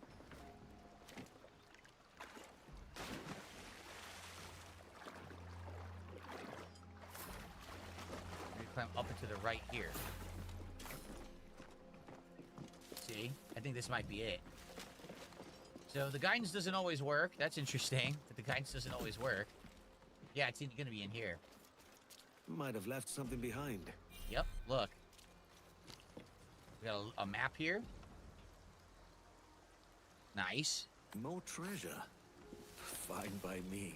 More treasure. There's the Steely.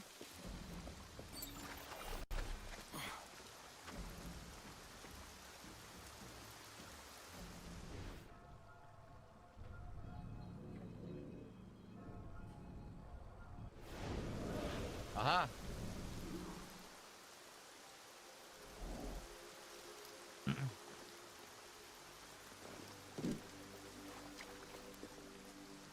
Time to dig.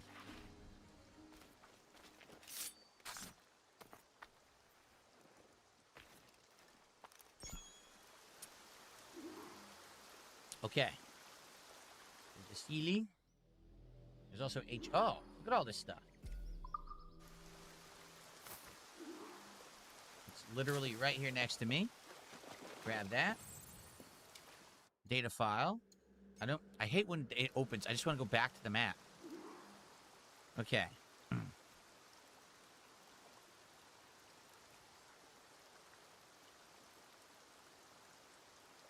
Okay. So there's two things here. A chest and a shanty.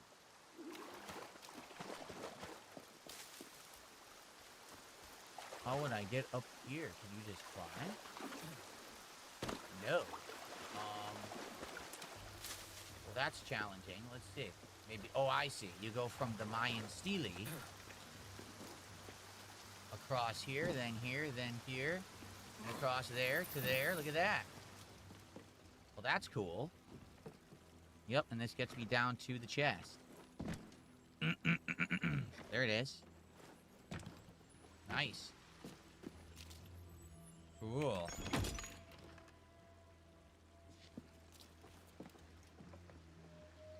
What am I getting? Just some collectibles. Nothing special. Just be worth money. And there's a shanty. I'll be honest if I can get it, but probably not a big deal. This is to my left. Over there.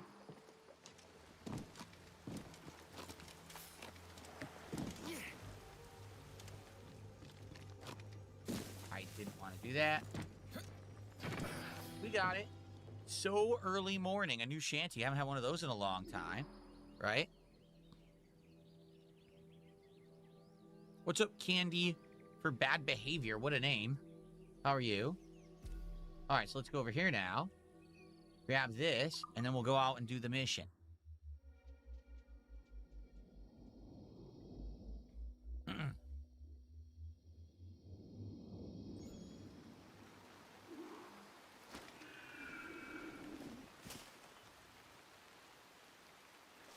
Habib Gaming says he just platinumed this game, did you?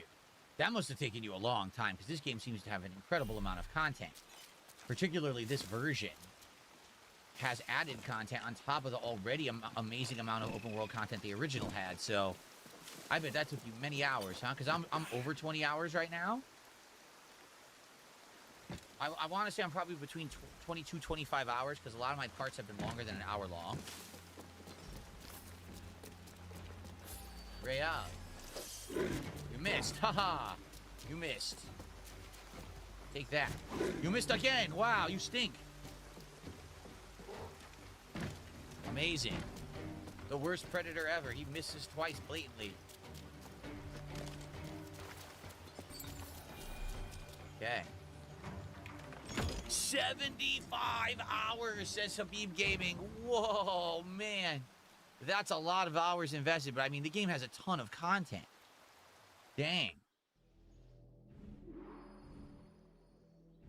Okay, we'll just get this letter, and then we'll do the mission. 75 hours. This is definitely a slow burn summertime chill game. That's exactly what this is. This is not a, I'm in a rush. This is not a, oh, it's so serious, I gotta hurry through it. You just take your time with it. You do some casual content here or there. That's the way I've approached it in the last month. Because we've been playing it for almost a month now. I think we have played it a month. But there's been weeks I've only played it like once. You know what I'm saying? Okay, here we go. I'm going to go to this boat. Going to fast travel to the Jackdaw. Okay.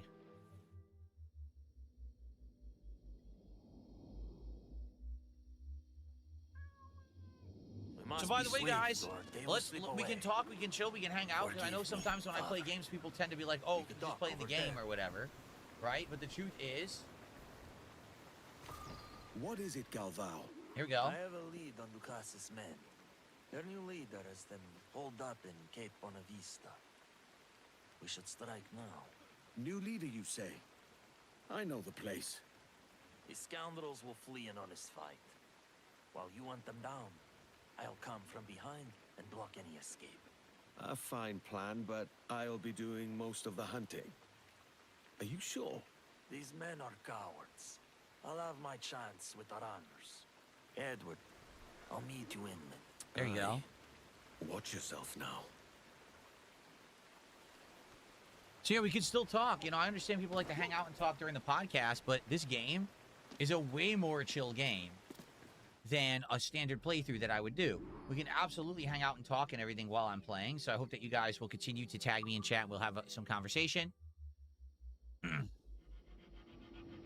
I literally ignore Kick? No, I ignore idiots on Kick, and there's a lot of them.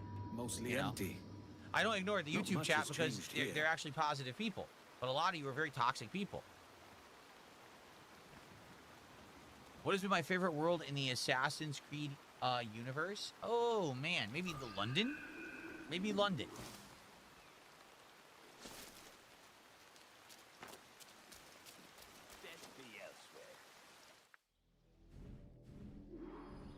Okay, here we are.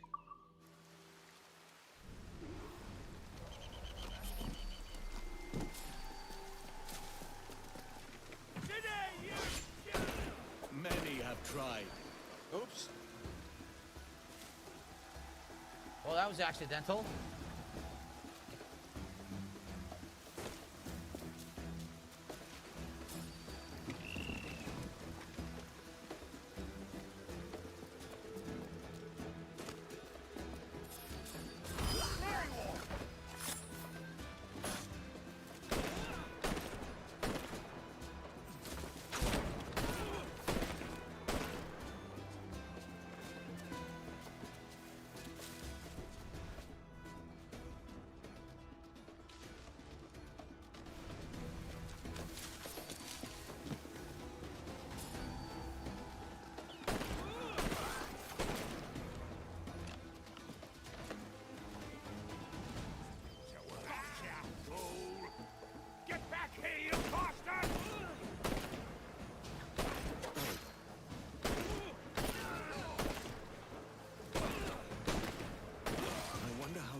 is getting along.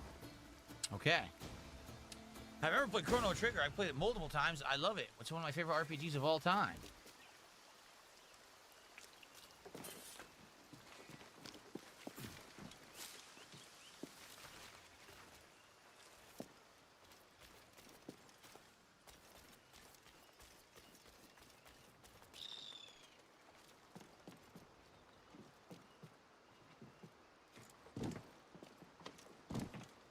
Can I unbutton my shirt more? Captain, I could, but over I'm not here. going to. Is that all of them? there's more inside the cave. No mercy. Step softly now. No Don't mercy. want to alert them. If they run, I'll chase them to the gates of hell. Haha.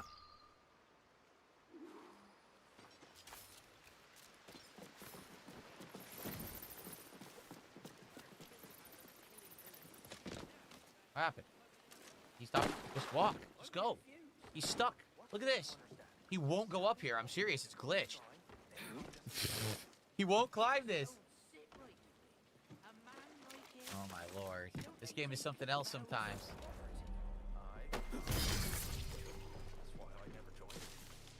Not what I did. I'm trying to climb the tree. I'm trying to climb the tree. He literally won't climb this tree. Oh my god.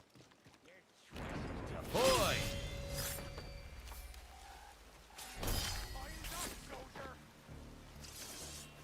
No way out.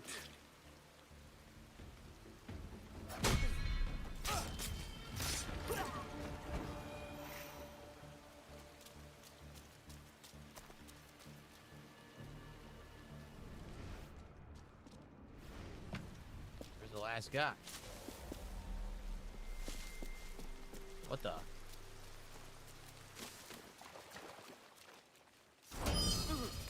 Wow.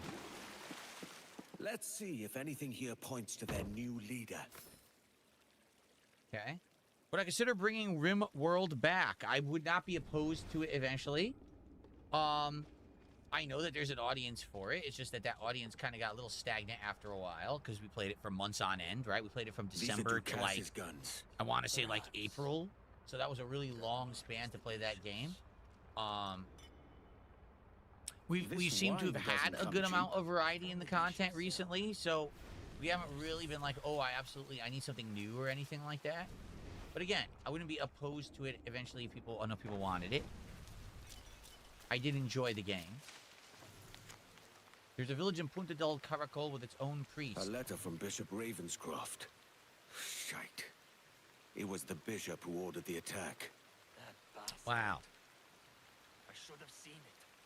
But I couldn't let myself imagine he could be so evil. One moment. So we gotta go assassinate this guy, I bet.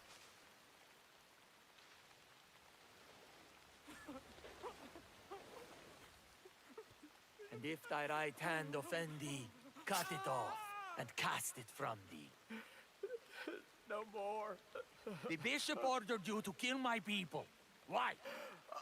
Wanna play Big Walk? No. It's a co-op game. Please. You would beg for mercy.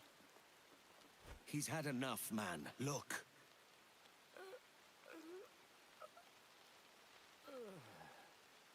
Now, who is this bishop? My mentor. 2 years ago, he tried to build a cathedral in Kingston. Protestants there refused it. Things turned bloody. The bishop lost his mind. He said we had a Catholic duty to go to war over it. It was madness. I refused. He saw it as apostasy. I hid my people and tried to protect them. I never imagined the bishop would murder them. He will die for what he has done. We must make for Kingston and cut the head of this snake. The head of the snake.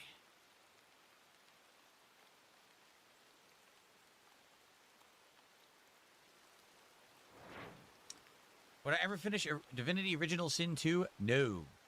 Absolutely not. Oh, I didn't even notice. CyberElk says, oh, look, it's finally 60 plus frames in cutscenes. I didn't even notice because we haven't played it in so long that honestly I wasn't really paying attention to that. But you're right, aren't you? I think you were correct. So we're going to...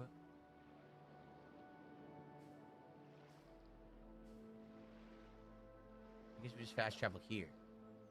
Yep. Meet the Padre in the market. Here we go. Yeah, I didn't even notice the difference.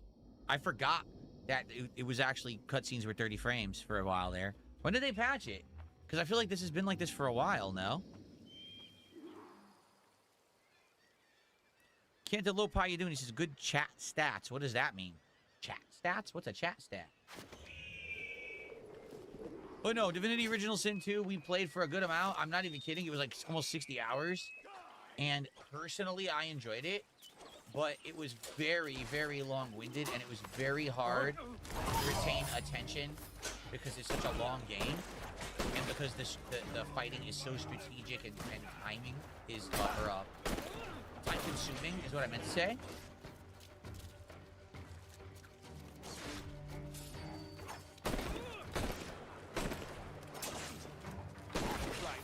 So even though we invested that amount of time in it, we still gave up on it after a while and never went back.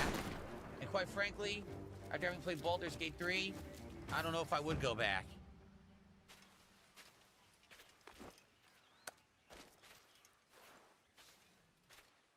Stop ignoring you, says Alien Magi. I'm not ignoring you. Why do you think I'm ignoring you exactly? What are you even referencing?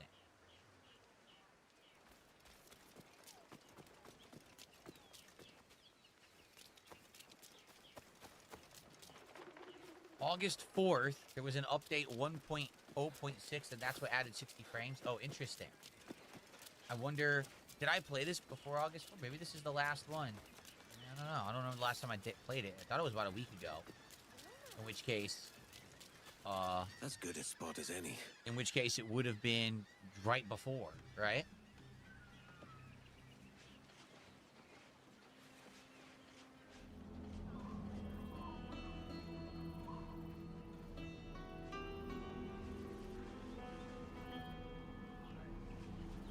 I am literally interacting with Kick Chat. I don't know what you mean.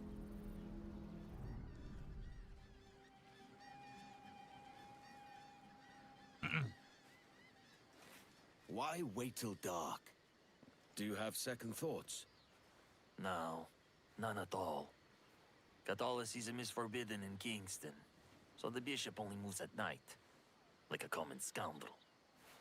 I see some familiar faces. Catholics from other villages near mine. They could point us to the bishop. I'll check the market. Yes, Alien Magi. I read your chats because you tagged me and because you weren't toxic. So I actually read them. That's kind of the rule of thumb. Jane? If you tag me in chat and you're not toxic, I'll pay attention to you. Yes. As the Lord continues to will it. Every word from his mouth is a lie. The man is a menace. They have to find him. Where are the heretical teachings of Bishop Ravenscroft and his followers? What sort of bishop is he? Alright, find clues about his location.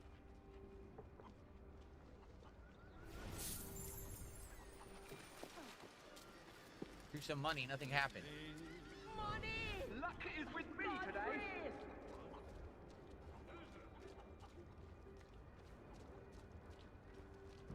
A lot of creatures to pet, but I'm trying to figure out this this plot. Excuse me. So I'm heading away from it. In a lot of other chats, it's bad etiquette to tag the streamer. Well, I don't operate like that, and you guys know that. You guys know I appreciate if you tag me. I know you're talking to me. Can we put Pokemon back on day streams? No. Pokemon has to be night streams now. Number one, we're very close to beating Pokemon Brilliant Diamond, right? We got the Elite Four, and then probably a little post-game, and that's it. So we're almost done with it. There's no way I can put it back on a day stream now when we got so much else going on. Anyone even notice that?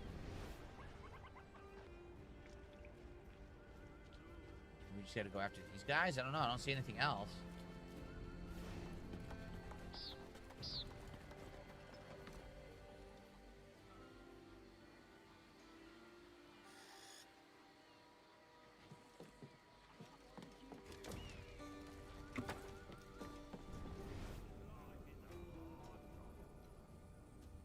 it's weird.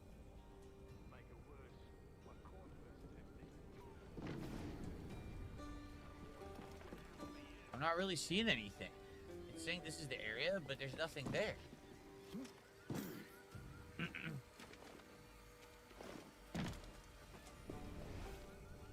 Why not just give me a hint of what to do rather than have me walk in circles like an idiot? Right?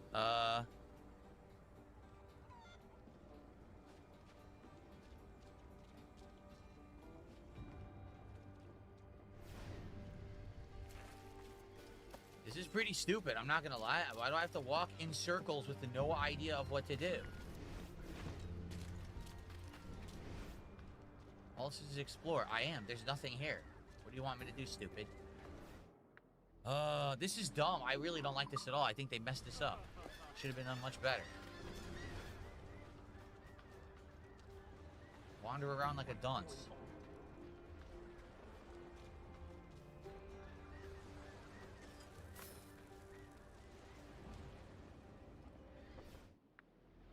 Now I'm out of, look, now I'm out of range. I couldn't even tell. Come on.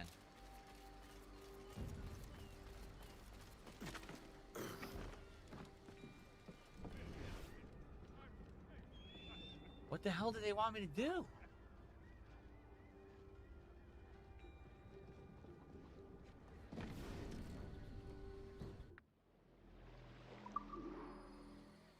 This is incredibly stupid.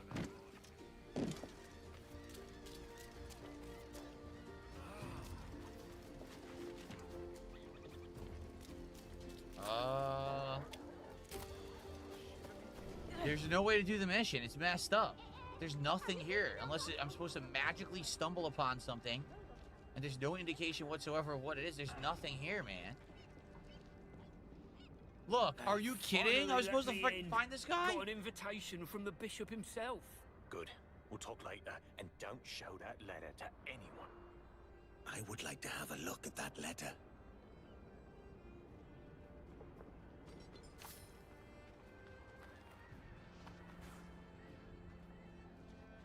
I did. I was holding the button. Okay.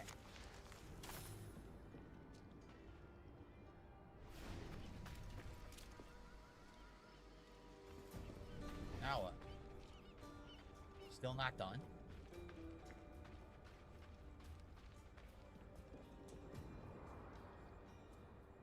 Cyberolic says there's no option to disable depth of field. It's so blurry you can never look back.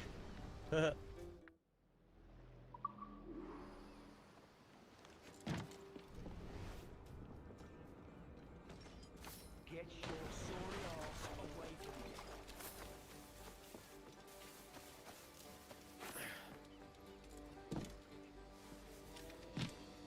This is really dumb. Now again, I don't know where to go.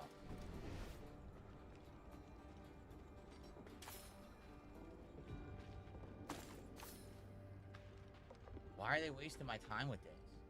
Why can't they just tell me where to go?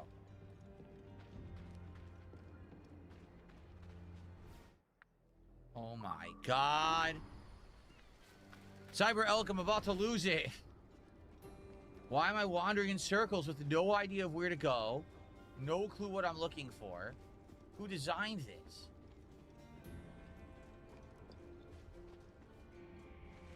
Oh god. Why would anyone think it's fun to just wander around endlessly with no idea where you're going? Or what you're looking for?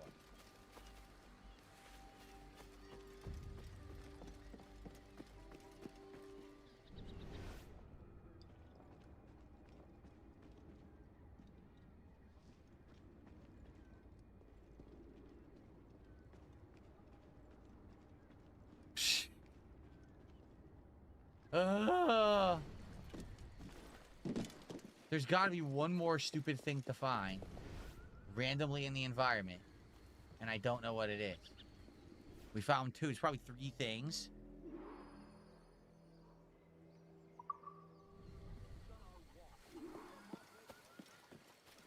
Well, everyone, obviously I apologize. I'm trying to entertain and get this mission going.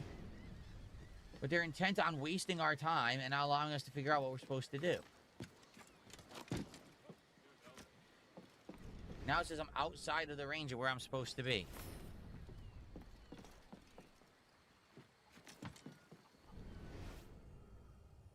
Look, do you see anything? There's nothing.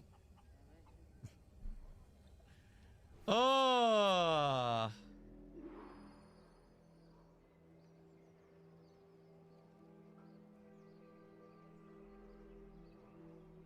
Would I play Arc Raiders again if I had a good team? I mean, I've been there, done that. We've already played Arc Raiders.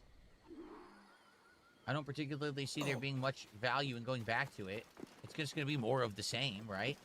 And I understand why people like it. I enjoyed it for a bit, but kind of already saw it all, right? First clue is in a small marketplace.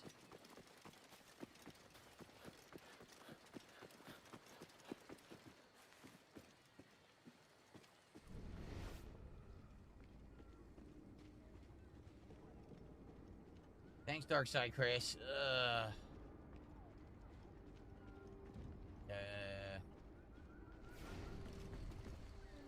You have to eavesdrop on two women chatting at the southern docks.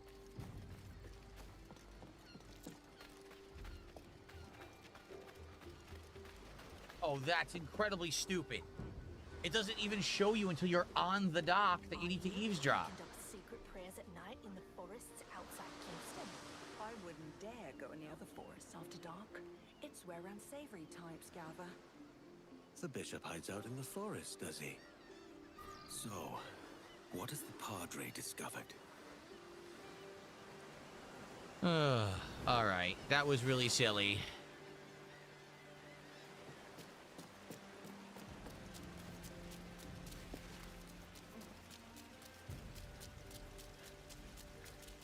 The bishop is meeting initiates tonight, on the outskirts of Kingston. Aye, and I've heard that he has bolstered his ranks. You must be careful. Come, I know the way. Okay. Follow the Padre. Well, everyone, if you're enjoying today's Assassin's Creed stream and the chill vibes, please The bishop consider is hated supporting in here. some way. When he first arrived, Bishop... Liking the stream is a great way to do that on YouTube. I always try to get 100 likes on every stream, so please give it a like. If you're watching on demand, liking the video helps this channel for engagement a ton. Please consider supporting in other ways. Super chats, memberships, gifted memberships, subs, kicks, gifted subs, and tips, all appreciated and will help a lot. We are trying to hit milestones today. We're only a few bucks away from the $100 milestone. That will ensure that we're going to open a pack of Yu-Gi-Oh! Chaos Origins cards on the stream. I'm looking to hit 2 milestones so we can do an episode of DSP Pack Rips and open 2 on this very stream. So, if you're having a good time, please consider supporting the stream in some way. Thank you so much. And understanding between Protestants and Catholics. He even helped me to quiet my inner turmoil. But he has changed. The man strangles the life from everything he touches. We can end all of that. Yes.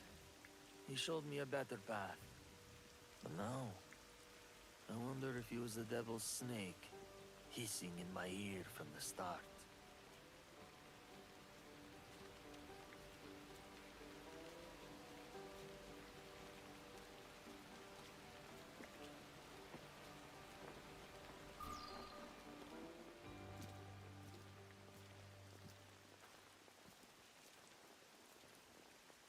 There are 2 entrances.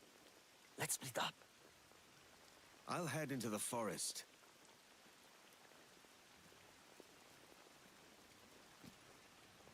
Let none leave alive. They're armed and looking lively. No, not for long. Virtual Boy Real on Kick tip $3 asking for an unban and apologizing for razzing so hard. No, you were a toxic jerk. You were an actual dirtbag. So if you want to apologize for being an actual toxic dirtbag and say you won't do it again, then I'll unban you. So far, you haven't done that. Thanks for $3.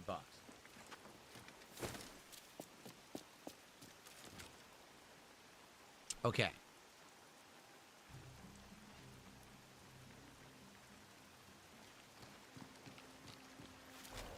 The bishop's orders are to kill anyone who approaches.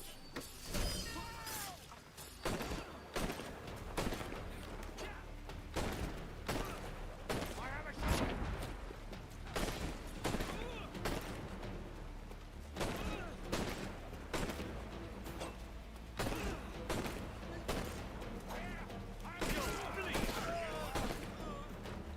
I'll cut you in here. Got you now.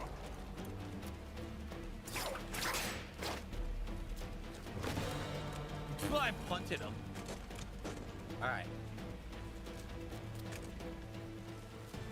Head through the forest. What? How would I do that?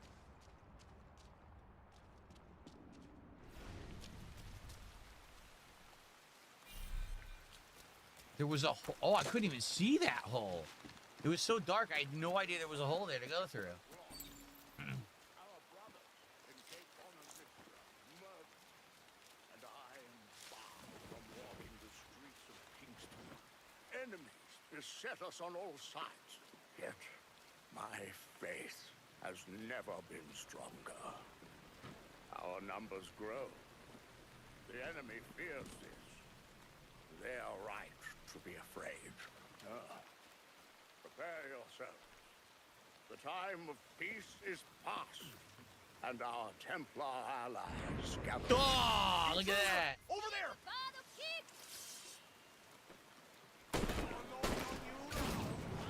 That was nonsense.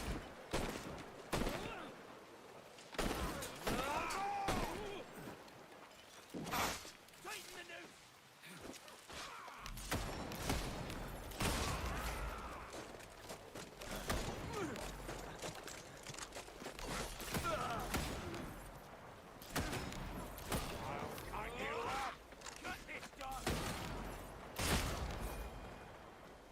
Gunmaster. Cyberhulk, thanks for the super chat. Rumors of Assassin's Creed 2 remake, would you be excited for it? I would definitely play it. 100%. Thank you, Cyber Elf. Now we're at 100. We hit our first milestone. Thank you, guys.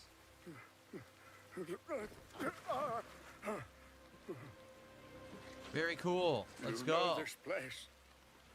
They hate us here. When I turned the other cheek, they took everything. We were cast out.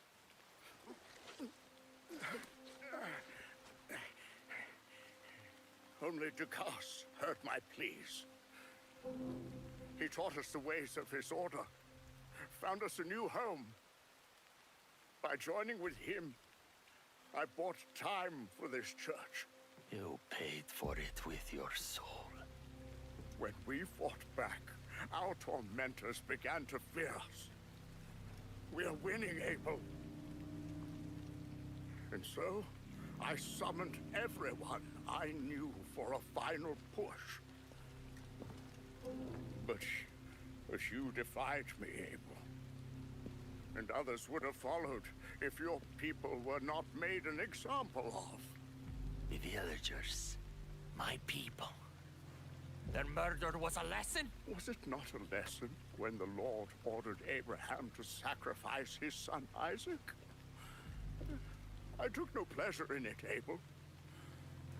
Faith compelled me to act. I don't think that's going to save him. The others were losing faith and resolve. The alliance with the Templars was going to fall apart. Some got brave, like you, Abel.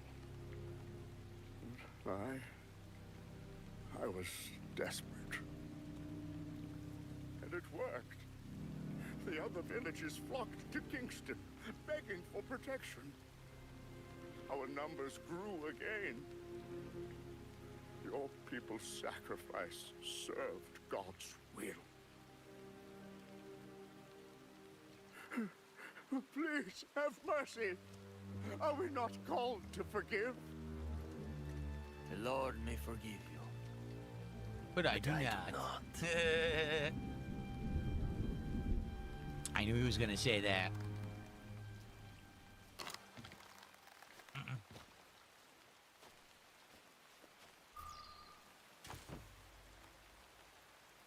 We got a rare trinket, a small goblet. Okay. Increase the amount of healing you get from food, drink, and remedies. That's pretty good, honestly and admittedly. I think I'm going to equip that for now. And then when I'm going to skin an animal, we'll go back and put that one back on. Yeah, I like that. Get more healing. Starshine Radiance, thank you so much for a gifted membership. I appreciate that. Also, someone tipped $1, says, I apologize for being toxic. Okay. Well, I don't know who that was. You think that was Virtual Boy again? Maybe it was.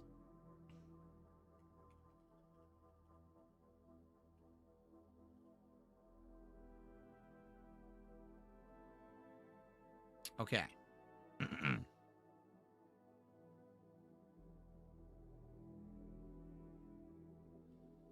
Alrighty. So is that it for the mission? Did we actually finish the whole mission? It's done? That's the finale? Yes. Quest completed. The other cheek. Oh, caught between heaven and hell. We have another new quest? Where did this one appear? Let's see. Caught between heaven and hell.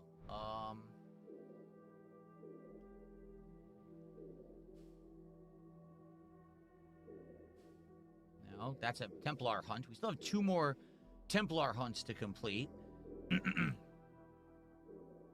Caught between heaven and hell?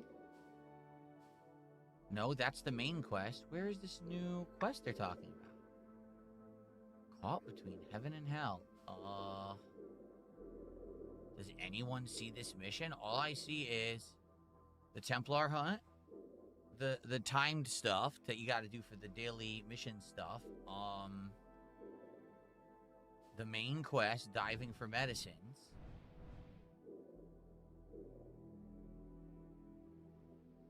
Press X.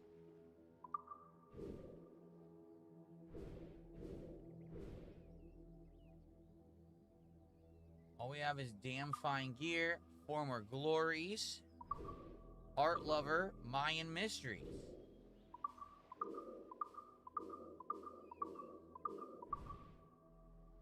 What the hell?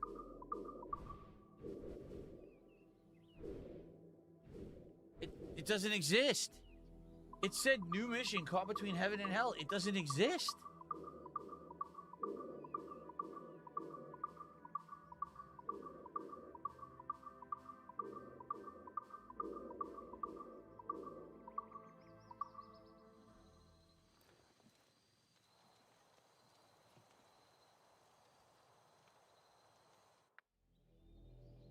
I think the game screwed up. It says there's a new mission, but it's not real. Huh. Yeah, that's really bizarre. Okay, well, I guess we're not doing whatever it is. I mean, what am I supposed to do, right? Nothing. Alrighty then. Garrett says, I'm busy playing Beast of Reincarnation because I saw your videos on it. I don't know why people hate it. I'm enjoying exploring. I don't know what to tell you. I actually really liked it in the 2 hours I played. Everyone told me it sucked. It was boring. Don't play it. So I'm done with it. You know, I'm only going to play games people actually want. And, yeah, I am disappointed, to be honest with you, because I liked it. But it is what it is, I guess. Okay, well, we could do a Templar hunt. There's only 2 left in the game. If we do this one, then we probably unlock the 5th and final one.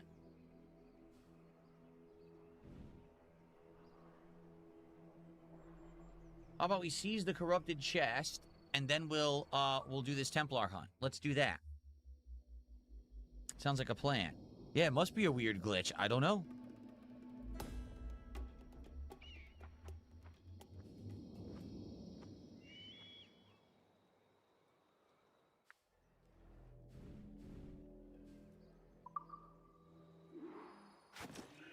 Here we go.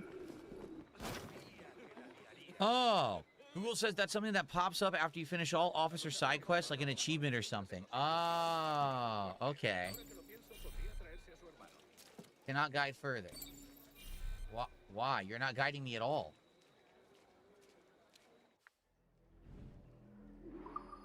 It's not guiding me at all.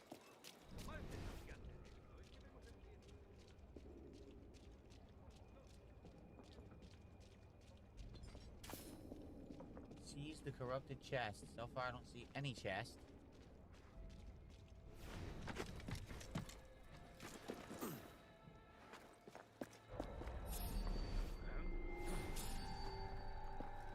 There's never a guy on the rooftops in this area. So do you think he's there for a reason?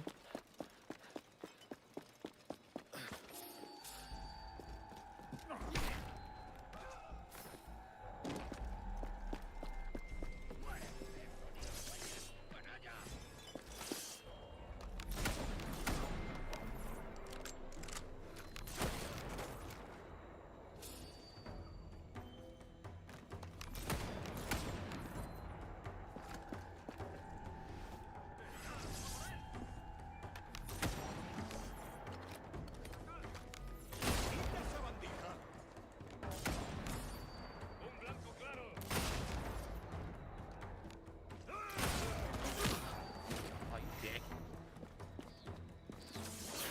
What? Whoa, where'd you come from?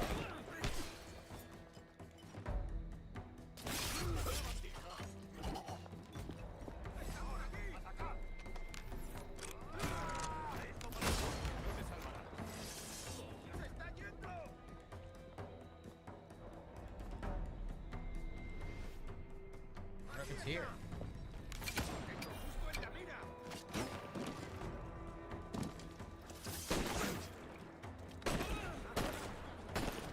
¡Te arrancaré la lengua!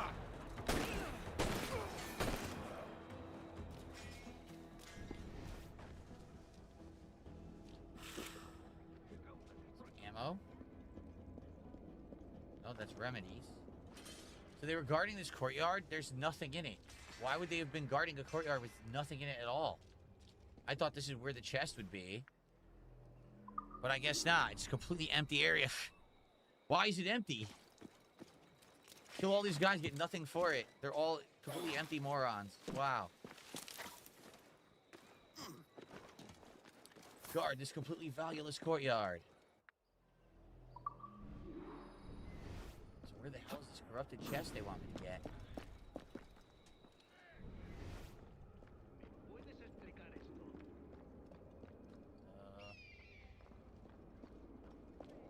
Huh.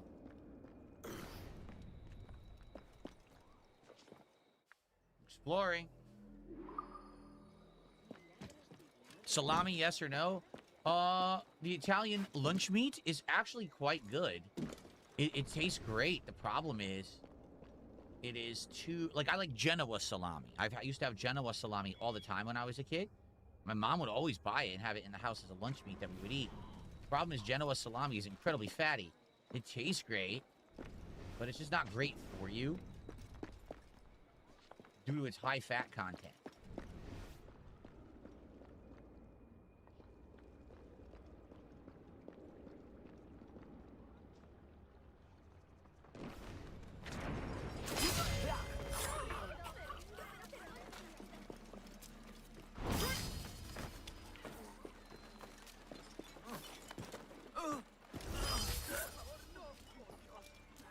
Slaughtering everyone, and I can't find this chest. There's supposed to be a chest to get, a corrupted chest. I don't see it anywhere. I don't like that. I don't like that they just make you generically search an entire giant area. There's no indication of where it is. And you end up killing a million dudes. You can't find anything.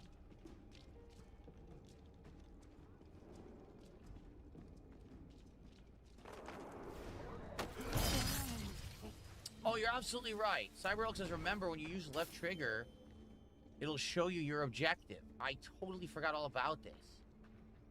Crap. Okay, we gotta go up high then. I completely forgot that if you use left trigger, you can see the objective.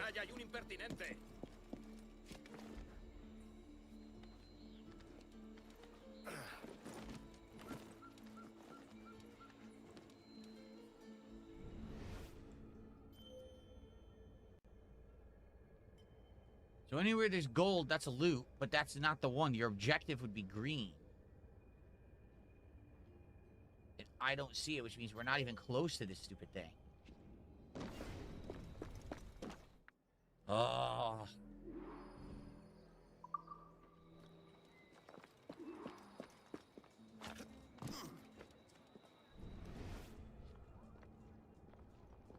Man.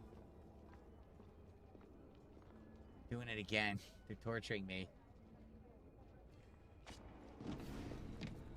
Second time in an hour. They're torturing me.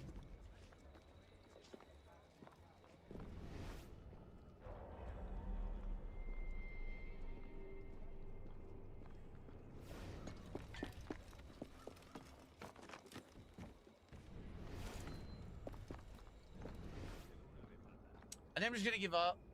It's really not worth. Oh, there it is. Oh my god.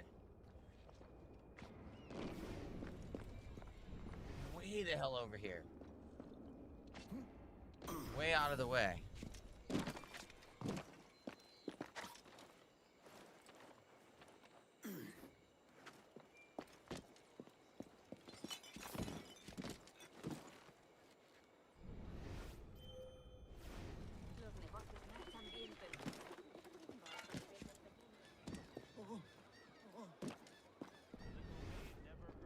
No ha sido a propósito. Ya lo sé, buen amigo. ¿Qué diablos está haciendo? Look at these guys. They're like, who the hell? Alright, I got it. I got the data fragments. So I got a new reward.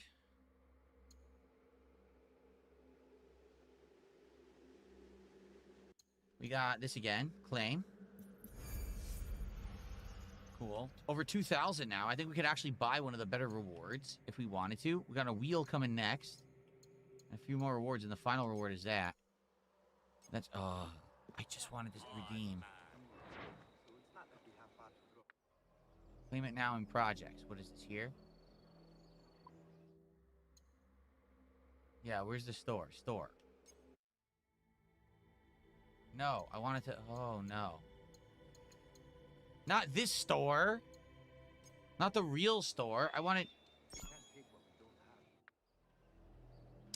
This is getting frustrating.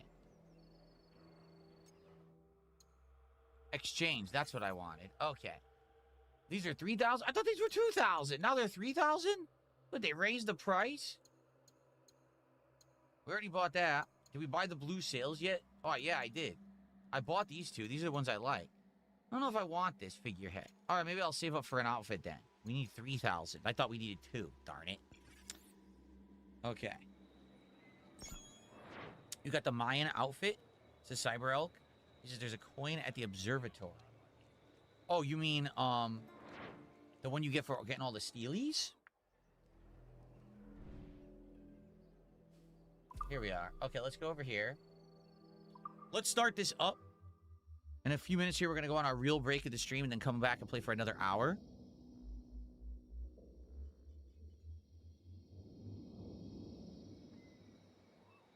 For the record, I unbanned Virtual Boy. I forgot to say that I did, but I did unban Virtual Boy.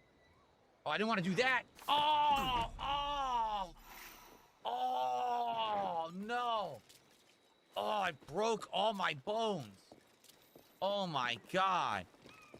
A death-defying leap snapped everything. Oh, that's not what I meant to do. Yikes. Gunshots. Something's up.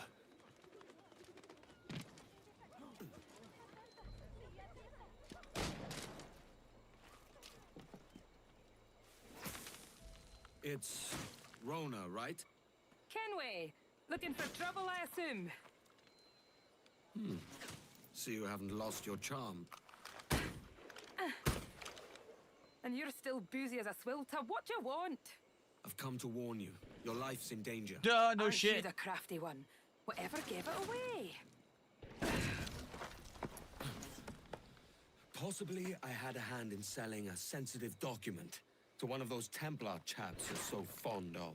Congratulations, your mission was a success. How can I make amends? You sober enough for target practice? Anything for a lady. Help me kill these men.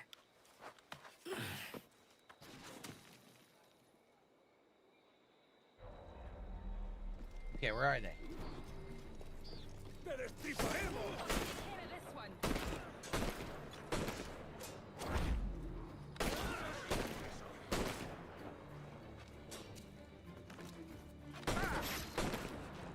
Put powder barrels around the bureau. That'll give those soldiers a cracking surprise. Set powder kegs near the entrances. Where are the powder kegs? Right here?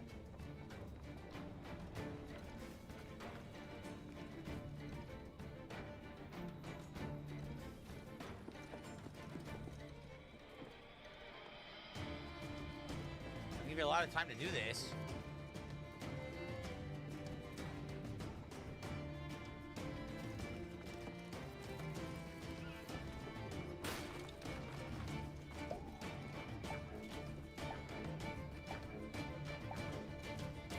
Okay.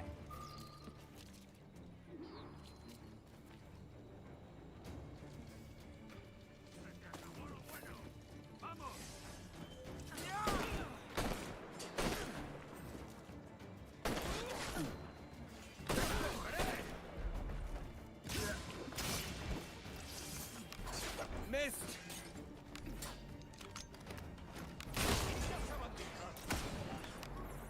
Set a trap with powder kegs. I mean, I did, but I didn't have time to use them. I didn't have time to shoot them. We already have powder kegs everywhere. But there was no time to shoot them. They just ran right by. I guess they're expecting you to have the powder kegs all set up. Be ready to fire on them perfectly. Okay. Surprise them with a powder keg. Surprise them with a powder keg.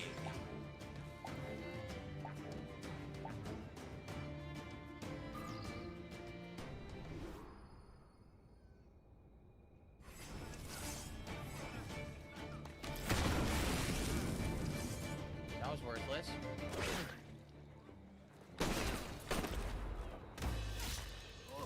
Wow, see, there's no way you could ever use the powder keg because you're busy fighting. How could I shoot when I'm fighting the other guy over here? How could I shoot the powder keg? Because they're completely worthless.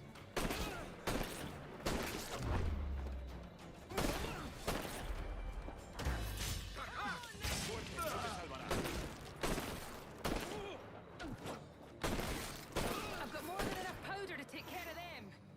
Are you kidding me? Listen, I can't use the powder kegs, you idiot. They ran by one of them and didn't even do anything. Oh my god.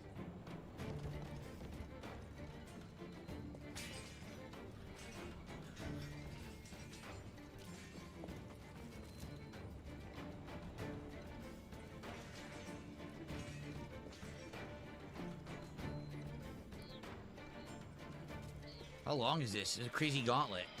Because I gotta go on break, so once I finish this part, I'm going on a break.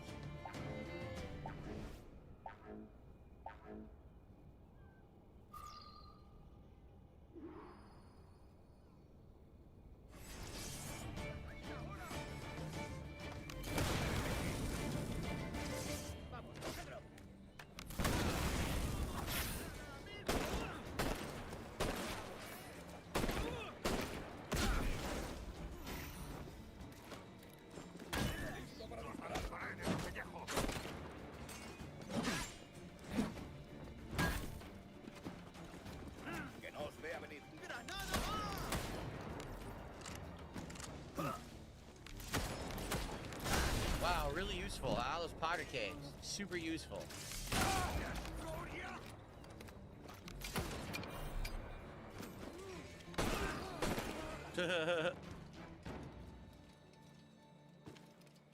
So, is this your new persona? Sir Edward of Havana rescues damsels in distress. And does it suit me, Mopsy? Better than your old personality. Really, Edward, why are you here? Yes. Well, there's a key. Most likely in the pocket of your Templar suitor. I need it. Really? And why don't I want this key for myself? Rona, I know you're no stranger to a man's boots, but the suit this key unlocks won't fit you. I'll tell you what. If I think of a chore that requires the help of an especially simple fellow, I'll let you know.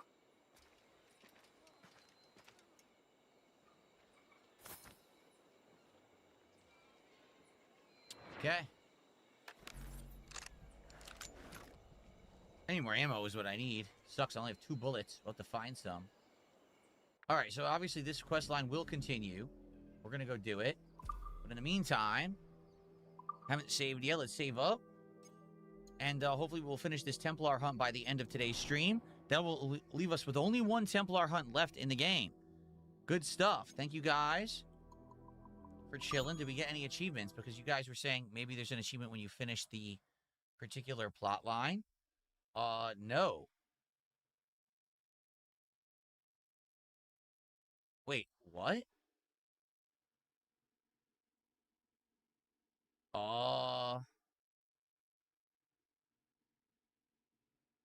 The game is glitched. Here's why. It says I achieved an achievement on the 2nd, but it says it's a hidden achievement. Keep playing to discover it. How do you think I achieved it? By not playing? The achievements are glitched. Great. Well, I guess it doesn't really matter. You don't get anything for achievements anyway, but that does suck. All right. Anyway, I'll be back with more in just a moment. Okay. Guys, it is time for our 1 formal break of the stream. It'll be about 10-15 minutes, probably not that long. And then we come back, we'll play for about another hour. Thank you guys for chilling now. We're a little over $100 of support. Since I started playing the game, I have received 1 membership and 2 euros. That's it. Obviously, guys, we had a great time on the podcast, but the entire stream is not just going to be a podcast. If you could support it, I would greatly appreciate it. All right, I want to get to the 150 milestone so we could do DSP pack rips. At least 2 packs of Yu-Gi-Oh cards would be great. So please support if you haven't yet. Let's go. Let's get to the 150 by the end of the stream. Okay? All right, I'm going to play you guys some highlight clips while I'm gone. I'll be back in like 10 minutes, and then we will continue on. Here you go.